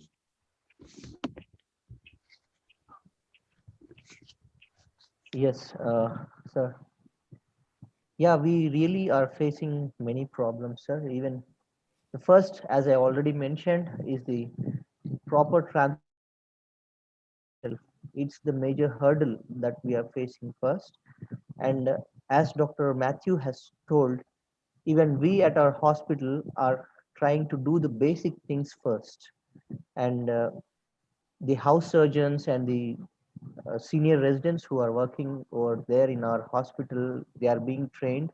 I remember you yourself were there at the last trauma workshop that was conducted at our hospital. You were there and you gave the lecture, and there were quite a few people who underwent that training, and that has been quite helpful. And I can at least assure that the basic minimum requirements which are needed to which need to be done in head injury patients are being done, and still there is lack of a neurosurgeon. So we we are referring severe head injury patients to higher centers, and unfortunately, a good higher center is almost 200 kilometers away from our locality, and that is a major problem. And we are also losing patients during the transport, even despite maintaining the airway, despite doing all the basic required things that need to be done in a trauma patient. And sometimes the lack of a neurosurgeon and lack of neurosurgical facilities, we are definitely facing that brunt, and we are losing some patients. Yes. Thank you, Dr. Sirish. Thank you, Dr. Sirish. And I think that really stresses the importance of having good regional trauma centers which are well equipped, like regional cancer centers. And I think even the central government is also planning a good regional trauma care center at every 200 kilometers or something like that. Even our hospital is being planned in that particular thing. Even we are going to get a specialized trauma care unit with with all the equipment and the required professionals to our hospital. Hope, God willing, hope it will be coming soon to our hospital. That's a great news, Dr. Sirish. And thank you, Dr. Sirish. And we have been talking lots about the drivers. And so I would like to ask Squadron Leader Malcolm, what is the importance of the role of, let us say, what is the role of drivers in road safety? And I believe that you're doing work in training drivers to international standards. And the second part of the question is, as an NGO, when you're working, how difficult it is for you to coordinate with the other players in this program, like government, other NGOs, the police, and the officials? I'll answer the first question first, the role of drivers. Yes. Like I said, more than 80% of our problems are our drivers. Many of them don't even know that their driving is bad. There is no standard set whatsoever. And now this is a historic problem. The Motor Vehicle Act was 1914, 1939. Then India got independence. Then we had the 1988 Act. So if you look at our education as far as road safety is concerned, I've had no education. When I was young, my friend, oh, sorry. Was that somebody said something? No. Sorry. Yeah. So I had, my friend got me my license. He just took a photograph and got me my license. So I'm a product of the system. My father probably had no education, and my grandfather probably had no road safety education. So we have generations of people who have been, didn't give any importance to road safety training. And as a result, you may be a very qualified person, but you're so busy with your work, you don't know which side to look, left or right, and when you're crossing the road, or what are the rules of the road. And out of the Motor Vehicle Act, it seems a very complicated act, but actually for drivers, there are just two documents that are important to us: the rules of the Road Regulation 1989 and the Central Motor Vehicle Rules. That is all that is important to a driver. So I'm simplifying that, and I'm teaching students their role, mainly telling them that you are number one on the road. Secondly is your neighbor and your family, and you have to pass on these road safety manners. Also, we're teaching road safety as a social activity. And like somebody said, we treat people like, somebody's run over and killed. People just drive past instead of stopping and checking. And we've lost our empathy for people. We've lost our, what should I say? We just don't care, to put it simply. So we're trying to say, we have a social when you're in a social activity, we're supposed to be social. So our driving will improve if we roll out massive courses and training, starting from the schools, going upwards to the auto drivers, to the two-wheeler drivers, to the HGV riders. And let me tell you, except for light motor vehicle, there is no standard syllabus for a two-wheeler rider. There is no standard syllabus for an auto driver. There is no standard syllabus for the heavy goods vehicle drivers. So almost 75% of our traffic have no training, no SOPs or syllabus. After so many years of having our own Motor Vehicle Act, nobody's taken it forward. But I would say, thanks be to God, we are moving in that direction. We now have an auto driver syllabus, we have a two-wheeler driver syllabus, and a light motor vehicle syllabus, which is a general rule, regulations. You will go through theory about for 6-7 hours, and you'll understand exactly what is safe and unsafe. So hopefully you will not get many people coming to the trauma center if things work out well. And your second question was, sorry, I forgot that. How difficult it is an NGO to coordinate with other players in this road safety, like the government, other NGOs, and law and order people? There are quite a few NGOs who are keen to work, keen to get involved, keen to do things for free. Unfortunately, the government had not been welcoming or forthcoming. I don't know the exact reason for that, but even if we have to consult somebody like we did, there are so many agencies involved, and they keep telling you, now you call this person, now you call that person. And unlike somebody like me who's doing not much work, I'm not employed as such, I keep chasing these people, but nobody has the time otherwise to follow up. And they do shoddy jobs. The engineers don't come out. They don't have a plan. They don't even have a plan on paper saying or measuring and saying this is what we should do. It is contracted, subcontracted, and further subcontracted, and they finish the job overnight while everybody's asleep, and you think they put it all in the wrong place. But we have problems. Yes, we have serious problems. Coordination with the agencies. The government agencies amongst themselves do not coordinate. One will put a pole, the other person will come and dig it up. Then he puts it in the wrong place, and he'll dig a hole on the road and put it there. So it's absolutely frustrating. No, NGOs, the government talks a lot about including NGOs to help out with the government, but sorry to say, they do not wish to include them. Thank you, Doctor. Thank you, Mr. Malcolm. And I think it is a little bit scary to know that there are a lot of unsafe drivers on the roads. But thanks to organizations like Roadtrap that are improving the quality of the drivers, and hope that we'll have more safe drivers on the roads in the years to come. And also let us pray that the government will understand the NGOs, and also there'll be coordination for a coordinated effort to improve the road safety. Thank you, sir. And I will move on to the next question.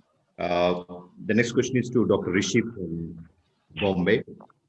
Rishi, a lot of patients who are affected by trauma, mainly the head injury patients or spine injury patients, they stay in the hospital for a long time.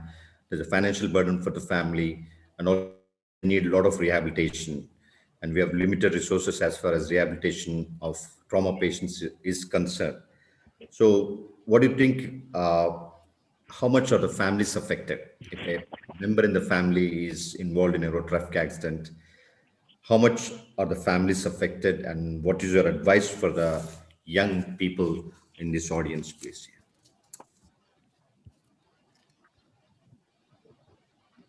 Sir, can you unmute, please? Unmute yourself. Dr. Samson, I was just saying, what small second of neglect and that small second of so-called error, it leads to a major trauma and devastation, not only to that particular patient, also to the family members. Restrict that, it extends to society in general and nation and its progress. I mean, 185,000 deaths in a year in a productive age group is something is terrible. This is happening. I think it's a kind of an epidemic of urgent proportion, and we just need to address this issue. I'm glad that you are highlighting this, you are working on this thing. So yes, impact of not only head injury, the trauma per se on victim and victim's family and society is huge. Finances apart, a lot of emotions, a lot of psychological sequelae that happens for the long productivity and GDP of nation per se is affected.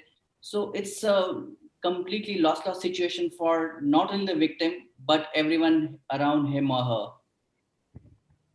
So my suggestion for this, is within a tagline. I was also involved in a similar awareness campaign in school students, and my tagline was "Zara dekh ke." I mean, Zara dekh ke. When you drive, Zara dekh ke. When you walk, Zara dekh ke, Zara bach ke. Think about not only about yourself. Think about people around you. Think about the family. Think about the future which beholds you. So, I mean, just a small lapse of attention, talking on mobile, drunken driving, not using helmets, not worth it. It's not heroism at all. Fast riding and stunts and those things are not actually becoming hero. Hero is something which contributes to society in a positive manner. Hero is someone who infuses enthusiasm and positivity all around. So these are the message I always tell the young people and try to tell them to follow this thing. Thank you, Dr. Ish. I think wonderful advice to the young people. And I think, Jera Dekhi, I think we all need to understand that the vehicle that is next to us on the road when we are driving, the vehicle, it's not just one person, it's a family and all the people connected to that person. And as Dr. Mr. Malcolm has said, we need to empathize and we need to be brave in helping people who are affected on the roads due to these accidents. My next question is to Dr. Raja Narasimha Rao, sir. Sir, there's a question from audience also about this. What should be the role of a bystander, and what can a bystander or a general lay people, what is their role in pre-hospital care? If somebody is interested in learning about the care that should be given to a victim on the road, what are the things that are available from EMRI? The role of a bystander is if they are really interested and if they really participate in this, they can do miracles. Because as from the beginning we are talking the golden hour, and bystanders, and these are the people who are there for that particular time. So there are a lot of things which we can help the bystanders. We can give a paramedic this type of training to all the people, like independent houses, everyone we can give, so that it may be useful for them. Some of the programs what we started was a telephonic CPR. One of the program which I should enlighten, everybody should know, is about the telephonic CPR. Whenever there is some distress and the individual or the bystander calls, we on telephone, we tell them what to do. And at the same time, we try to train the telephonic CPR, what they have to do. So there are a lot of roles of the bystanders. They should be trained in what all things have been mentioned right from our lectures from the beginning, so that they can save a lot of lives. And the importance of this is, if they know the first aid training has been given to the bystander, they can help the person in distress, and before the professional ambulance comes to the place of the victim, until the ambulance arrives, if they are very well trained, or if they can do the basic, like opening the mouth or whatever, like if there is a bleeding, like Dr. Matthew Joseph was telling, there was a scalp bleed and they didn't even bother to just cover it and tie or put a pressure bandage on that. So these basic things have to be known by each and every individual bystander. Thank you, sir. And sir, are there any training programs by MRI, small group training programs for which people need not pay, but they will get the basic role of bystander? We do a lot of programs, even payable programs are there without paying also. We go to the individual places, like if there are 100, you think that there are 100 houses or 200 houses, for their families, we go and train that. We do a lot of type of training, but just GVK EMRI 108 service cannot do this to the whole of the country. Every individual should, healthcare provider should come forward, and then if they do this training, definitely there is a lot of change in the country, and they can save a lot of lives.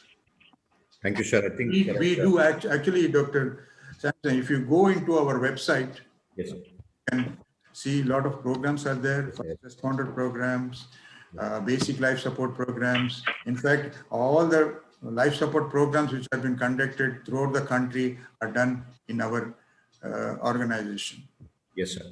Yes, sir. I've seen that, sir. I think sir has thrown a challenge to each one of us to play our role in educating or training the bystanders to their initial part in treatment of these trauma patients, which has got a significant effect on the outcome of patients. And I would like to encourage all of you to go to the website of EMR and encourage your friends, your hospital workers, and your neighbors to join various programs that are catering to various groups.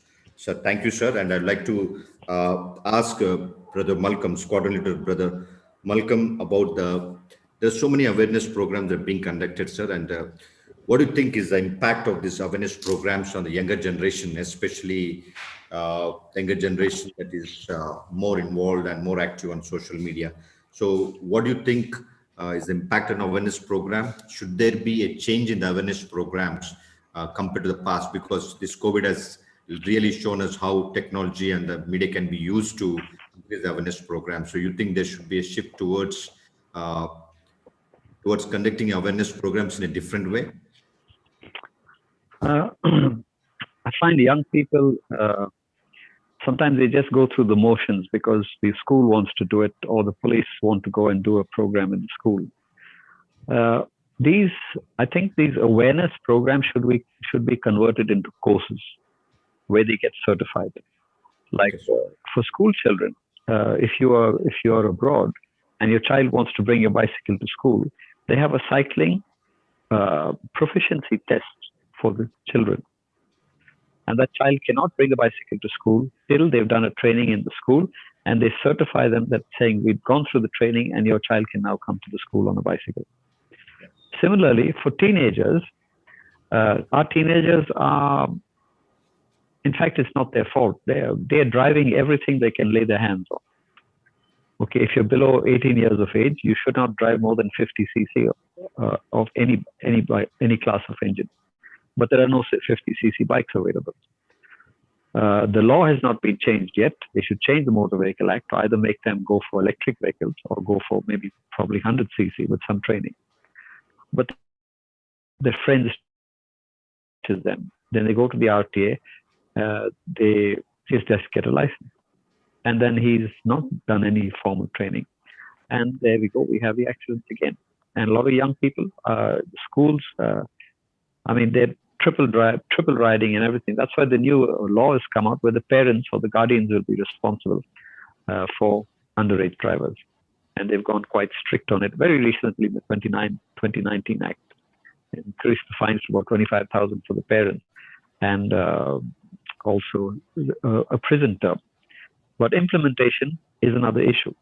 The police don't have time. True, sir. Yeah. Thank you, sir, for the answer. And I think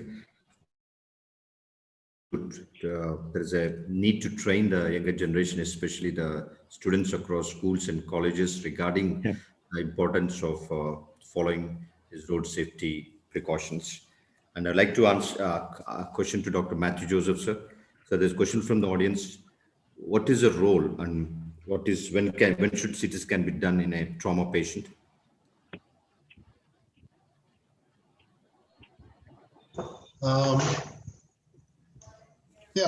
So that is a fairly complicated question. We have the Neurotrauma Society of India is in the process of bringing out guidelines to say when you should do a scan. But basically, I would say anybody who's had an injury which resulted in impairment of sensorium, that is, they can't remember the accident or they are briefly unconscious or whatever it is, do a scan.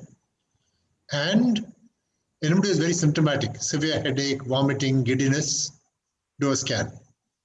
If somebody bumped their head and just has a cut on their scalp and nothing else, then don't bother. But now with the easy availability of scans, I would say if you're going to make a mistake, err on the side of doing unnecessary scans rather than missing out on necessary scans. Be generous. Okay. Be generous with your indications. Except when you're dealing with small children. When you're dealing with small children under 5s, then be very, very focused on your indications, because there is some evidence that radiating children under 5, the amount of radiation you get from a CT scan, can damage both development and can, in some cases, result in malignancies. So under 5s, be very careful. Once you reach adolescence, feel free. One CT scan is not going to do very much harm. True, sir. Thank you, sir, for your advice. And I'd like to move on to the last question of the session today. And that is to Dr. Sirish from Andhra, but would like to, for the sake of the audience, would like to ask you this question. That is, what is the impact of wearing simple things, helmet and seat belts? Many times we educated people also ignore these safety rules, but especially in a setup, like, I guess these rules are more strictly implemented in metropolitan cities. But then how are you with this in a setup like Adilabad, sir? Yeah, most of the patients we come across, they don't follow these rules properly. They are, again, as the data suggests, they are in the productive age group, teens and early 20s. They don't be wearing helmets, or fortunately, we don't get patients who encounter the four-wheeler accidents. Almost 80 to 90% of the traffic accidents that we come across are because of the two-wheelers. Yeah. So again, the patients, they won't be wearing helmets, and that is the massive amount of casualties or the accidents which we see. They don't wear helmets, and wearing helmet definitely would help in decreasing the casualties, and also the impact of the seriousness of the injuries would be definitely reduced, sir. Yeah. Almost 90% of them, they don't wear.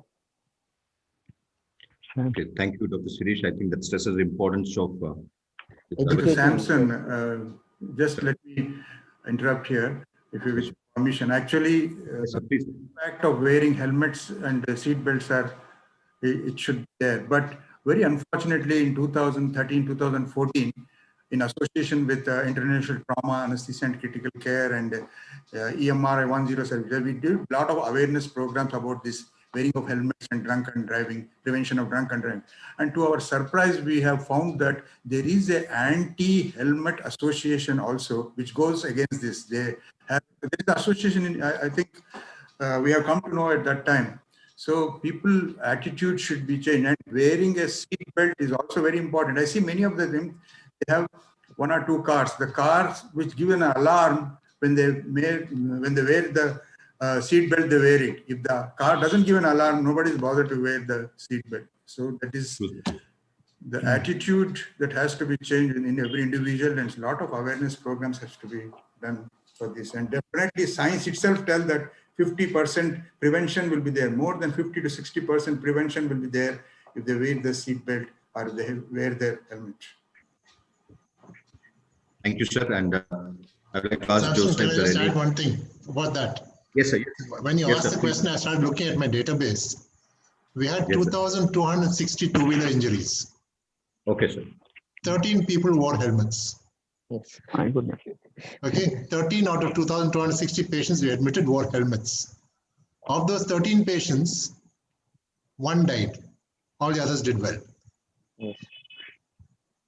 Okay. Okay, sir. 2,260 admissions, 13 were wearing helmets. So obviously, I'm not saying that that's a low proportion. What I'm saying is, of the patients who require admission for head injury, if you wear a helmet, you don't need admission for head injury. You might have orthopedic problems. Yes. You understand? Out of the 2,260 patients I got admitted for head injury, 13 were wearing helmets, which means the basic thing is helmets means you don't end up in neuro ICU. Yes. You go to orthopedics or something like that, but not in neuro ICU. Yes. Yes, sir. Thank you, sir. Thank Thank you for the data. Thank you, sir. I think wearing helmets has proven to reduce the severity of head injury by 70% and mortality by 50%. Thank you for the data. And Dr. Jyotsna, are there any other questions? And meanwhile, I would like to ask Dr. Sukranayak to share his thoughts, if he's still there with us. Sir, any questions, Dr. Jyotsna? No, sir, I'm just going through it. One second. As of now. Dr. Sukranayak is with us, sir. So if there are no further questions, I think we will. Hello. Hello. Sir. Hello. I'm Dr. Rani, professor from Gandhi Medical College, Telangana State. Sir, I did post one question. I think probably because of some translation problem or anything. I just wanted to refer that we were thinking that about the training programs. Like, there is a role of simulation also, which has to be included in the curriculum, I feel, just to increase the number of resuscitators pool, increase the number of participants.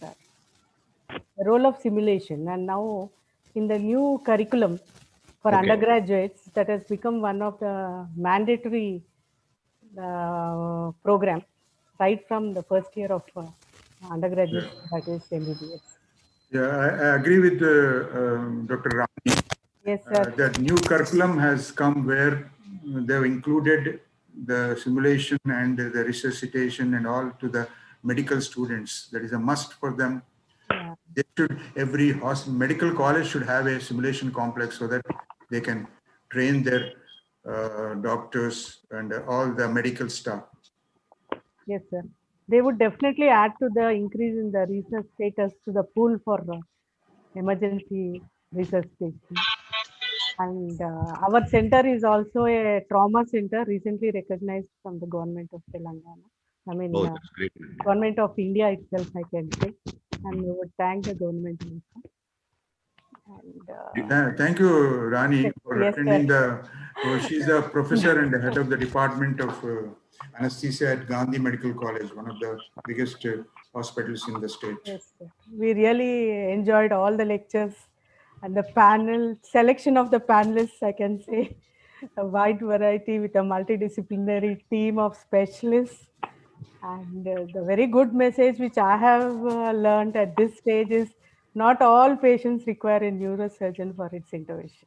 That is the golden statement today branded, made for all the audience. Ma'am, thank you, ma'am, for your kind words, and thank you, ma'am. And we'll connect you, ma'am. And I think that's a good news that Gandhi Hospital is upgraded as a trauma center. Yeah. The regional trauma center in only 5 centers have been recognized in our state, sir. That is the Telangana state. Okay, and proud, my institute is one among them. And we are also trying to have emergency medicine specialty in our hospital. That's a great Dr. Samson, if you permit me, I request Dr. Ramana Rao, who is the director of our EMLC EMRI, to add anything to this. Dr. Ramana Rao, can you mute yourself? Thank you so much. I have only 3-4 statements to make. One is system saves life. Okay. We need to connect the dots. The first dot is at the community level, the second dot is in the ambulance, and the third dot is in the hospital. The statement I want to make is skills save lives. It's very, very important that at every place the skills have to be there. The fourth point is technology is an enabler. We need to leverage technology and see to that it is far and wide and ubiquitous. Every patient, irrespective whether he is in an urban area, rural area, and independent of the socioeconomic status, it should be accessible. This is a commitment the government of India has made as far as SDGs is concerned. United Nations in 72nd resolution last year may also found that it has to be in the emergency care need to have a higher financial allocation. It has to be prioritized. Then only things would move, and I appreciate all the knowledgeable speakers who have contributed significantly on a very important cause for them. Thank you so much. Thank you, sir. Thank you, Ramanagas, for the input, sir. And there is a small question from the audience to Dr. Matthew Joseph, sir. Once you load a patient with anti-epileptic drugs for a trauma patient who has seizures, how long you should continue the anti-epileptics for? I have a cop-out for this. If a patient does not have seizures, a patient who's not had seizures and we've done whatever, if the CT scan is very abnormal, we give for 1 month. If CT scan is reasonably okay, we give only for a week. We discharge, we stop it before discharge. When the patients had seizures, I cop out. I send the patient to our epilepsy clinic. They decide what to do. So I'm not quite sure how they go about it. But most patients, they stop drugs within a year. I've seen very few patients of ours carry on drugs over a year unless they have another seizure. Then, of course, it becomes epilepsy and not a seizure. And then it becomes management of epilepsy rather than management of seizure itself. So I'm sorry, I can't give you a definitive answer on that. Sir, understand, sir. So thank you, sir. And would like to come towards this session and would like to ask all the panelists to say a few closing words, and then we will go to vote of thanks, please. So I would like to start with Dr. Rajan Singh Rao, sir. Anand, just to Dr. Samson, sir. Yes. So just there are two more questions. One is a question which says, what does a common man do to help till medical help arrives? So can Dr. Rajan Singh Rao, sir, please answer this question, sir? Common man, actually, as I told you, if he's well-versed this first responder training program, he can, if it's depending on the unconsciousness and all these things, if he's unconscious, check the state of consciousness, and then if he's well-versed with the CPR, as I told you, they can call the number 108 or 100 where they can give you the direction how to do a CPR also, how to position the patient, all the things. So the common man has to do the basic things to in that initial time so that the life can be saved. Thank you, sir. I think this idea of telephonic CPR has to be propagated. And I think we need to encourage people to have these numbers and connect people if they witness accidents on the road. What is the other question, Dr. Ms. Kavita? Is CMC Vellore having ATLS training courses? ATLS training courses are available in EMRI, GVK. They're doing wonderful ATLS courses in-house and also at various hospitals. CMC also has courses. I think it's left to the individuals to think about where they want to proximity to these centers. And they can visit the websites. There's enough information. And also, as Rani ma'am has said, there are also training programs at Gandhi. So we hope that there'll be more training centers. And I will encourage all the people here to contact Dr. Rajan Singh Rao or Rani ma'am, because they have wealth of experience as teachers in training these life support training programs, basic, advanced, cardiac, pediatric, trauma, many more. So I think I'd encourage all the audience to reach out to these people to find out about the details and start conducting those programs in their centers so that the care of the trauma patients will be improved. As Dr. Amna sir has said, to connect the dots, community, ambulance, then hospital. So we need to play our role in connecting these dots. So if we are, that's all right, Kavita and Dr. Joseph? Yes, yes, yes. So I'd like to propose a vote of thanks, and it's such a wonderful time. In spite of busy schedules, we could come together on such an important topic as road safety, which has a great impact on families and also as a nation. And we all have understood that. And we have gone through the panelists speaking about answering various questions. So before I would like to go to propose the vote of thanks, I would like to ask the panelists if they want to share their last words with the audience, please.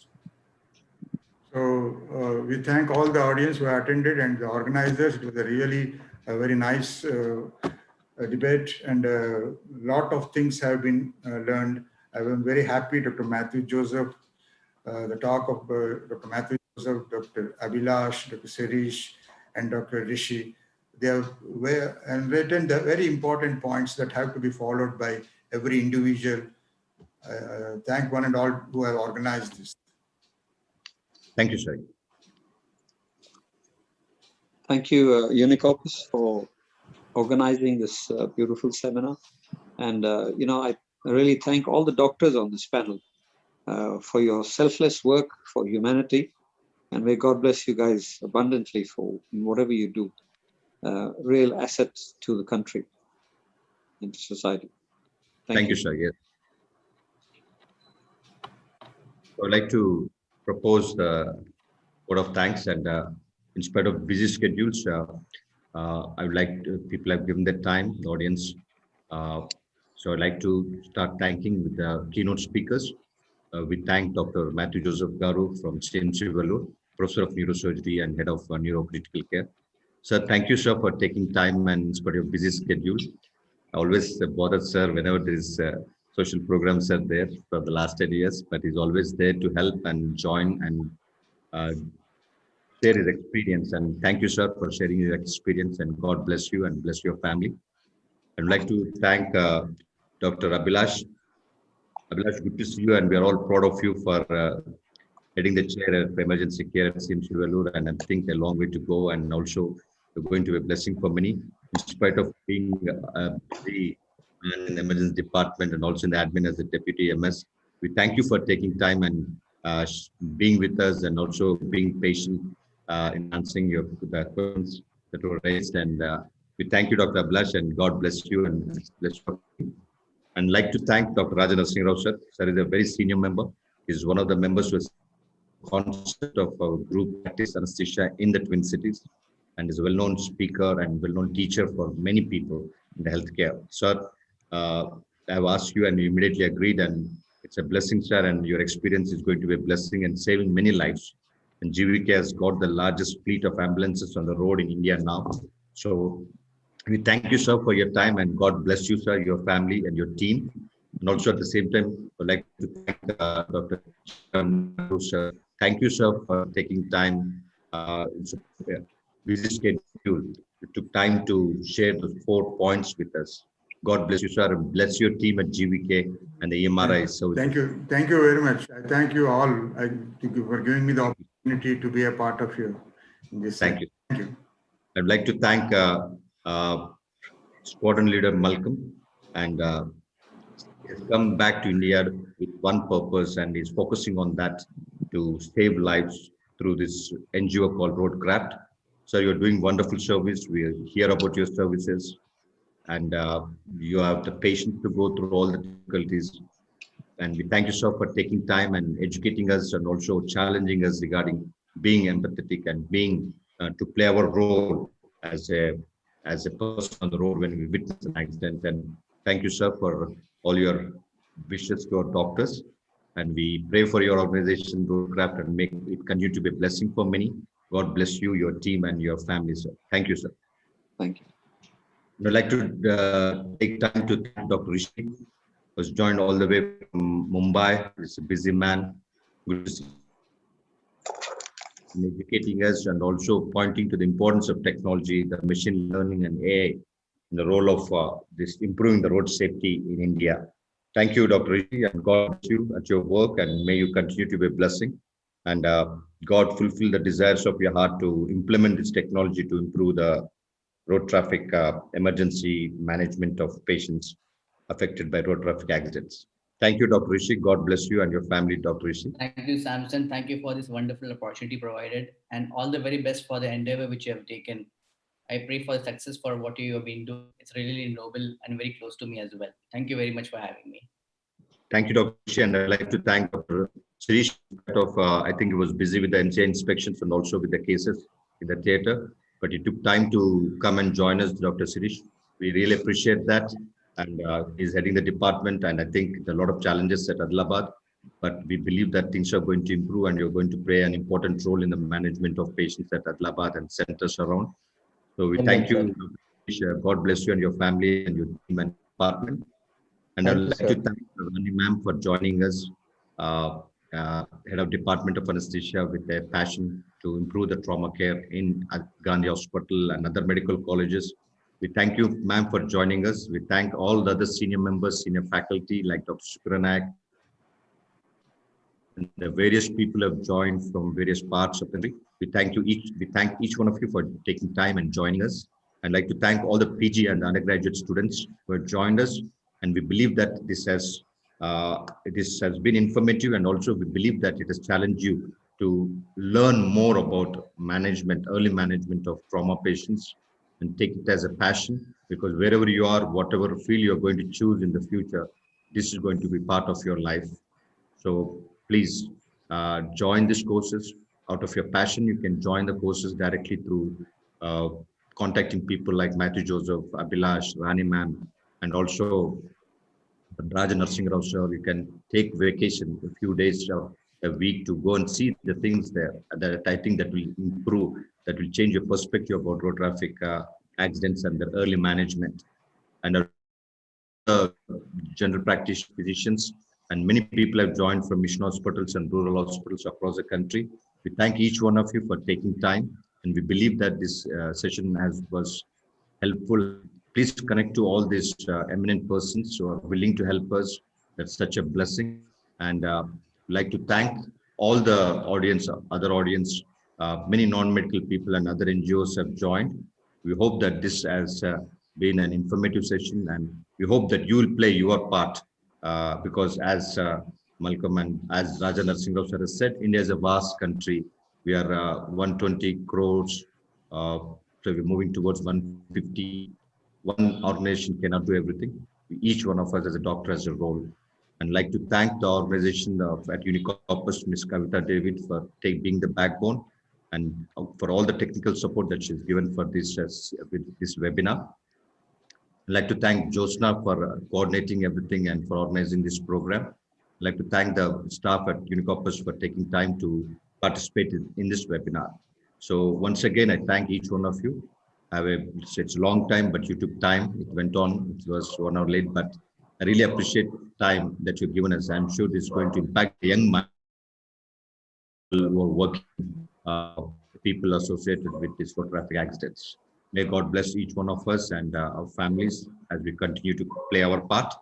And please forgive me if I have missed out anyone.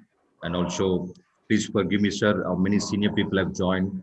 I don't know you personally, so please forgive me for my ignorance, and please connect to us, and I'm sure we have a role to play together. So I'd like to end this with a small note of prayer. I would like to request Brother Malcolm to end this session with a small closing prayer. And, Dr. Sampson, just one word. Actually, on behalf of our GVK MRI 108 organization, those people who are in Hyderabad, not only in this state, any state, we have we're operating in 18 states. And since many of them have talked about the technology and all, I request them to come and see the centers, call centers, because technology is playing a major role, and highly intellectual people, educated people, they can add a lot of value to that, what is going on. Thank you very much, all of you, and I will be very thankful if you can come over to our campus. Just give a call, come over, you can visit our call center and add some values to the organization. Thank you, one and all. Thank you, sir. That would be a great opportunity, sir. Thank you, sir. Great. Brother Malcolm, please. We expect few more programs in future, sir, on behalf of myself to the organization. Please inform us, ma'am. We'll be there. Yeah. Right. Okay, let's pray. Lord, we want to thank you for each person present. We thank you, Lord, that you are the giver and taker of life, the maker of heaven and earth, and that you know the deepest feelings and our intentions and our motives in our hearts. We thank you, Lord, that we could have this session. We thank you that we have problems, that you are putting us to the test to show commitment, to show compassion, and to show your love and your light. Thank you for each participant here and their families. Bless them, Lord, till we meet again, and bless each one of us so that we may be committed to do your will and your work in whatever way we serve society. In Jesus' name I pray. Amen. Amen. Thank you, sir. And now I'd like to keep the session open for some time so that people who want to connect to their mentors and say hi to one another can do so. And I request Kavita ma'am to give some time so that people can connect to one another. And thank you one and all once again. Thank you, Rajnar Singh Rao sir, for keeping me updated regarding all the programs. I really enjoy having no time to be with books, at least with I webinars. have to update you and all because you are playing a very key role. Even in the COVID period, these people are doing a wonderful job taking care of the patients, critical patients, and they want to have a lot of information in and around what is happening. So I update you, Dr. Garu, Dr. Baby. Yes, sir. Thank you, sir, for updating all your webinars. And it's a green signal for me also. Going back to books, it's a bit, I think this goes more transparent. Thank you.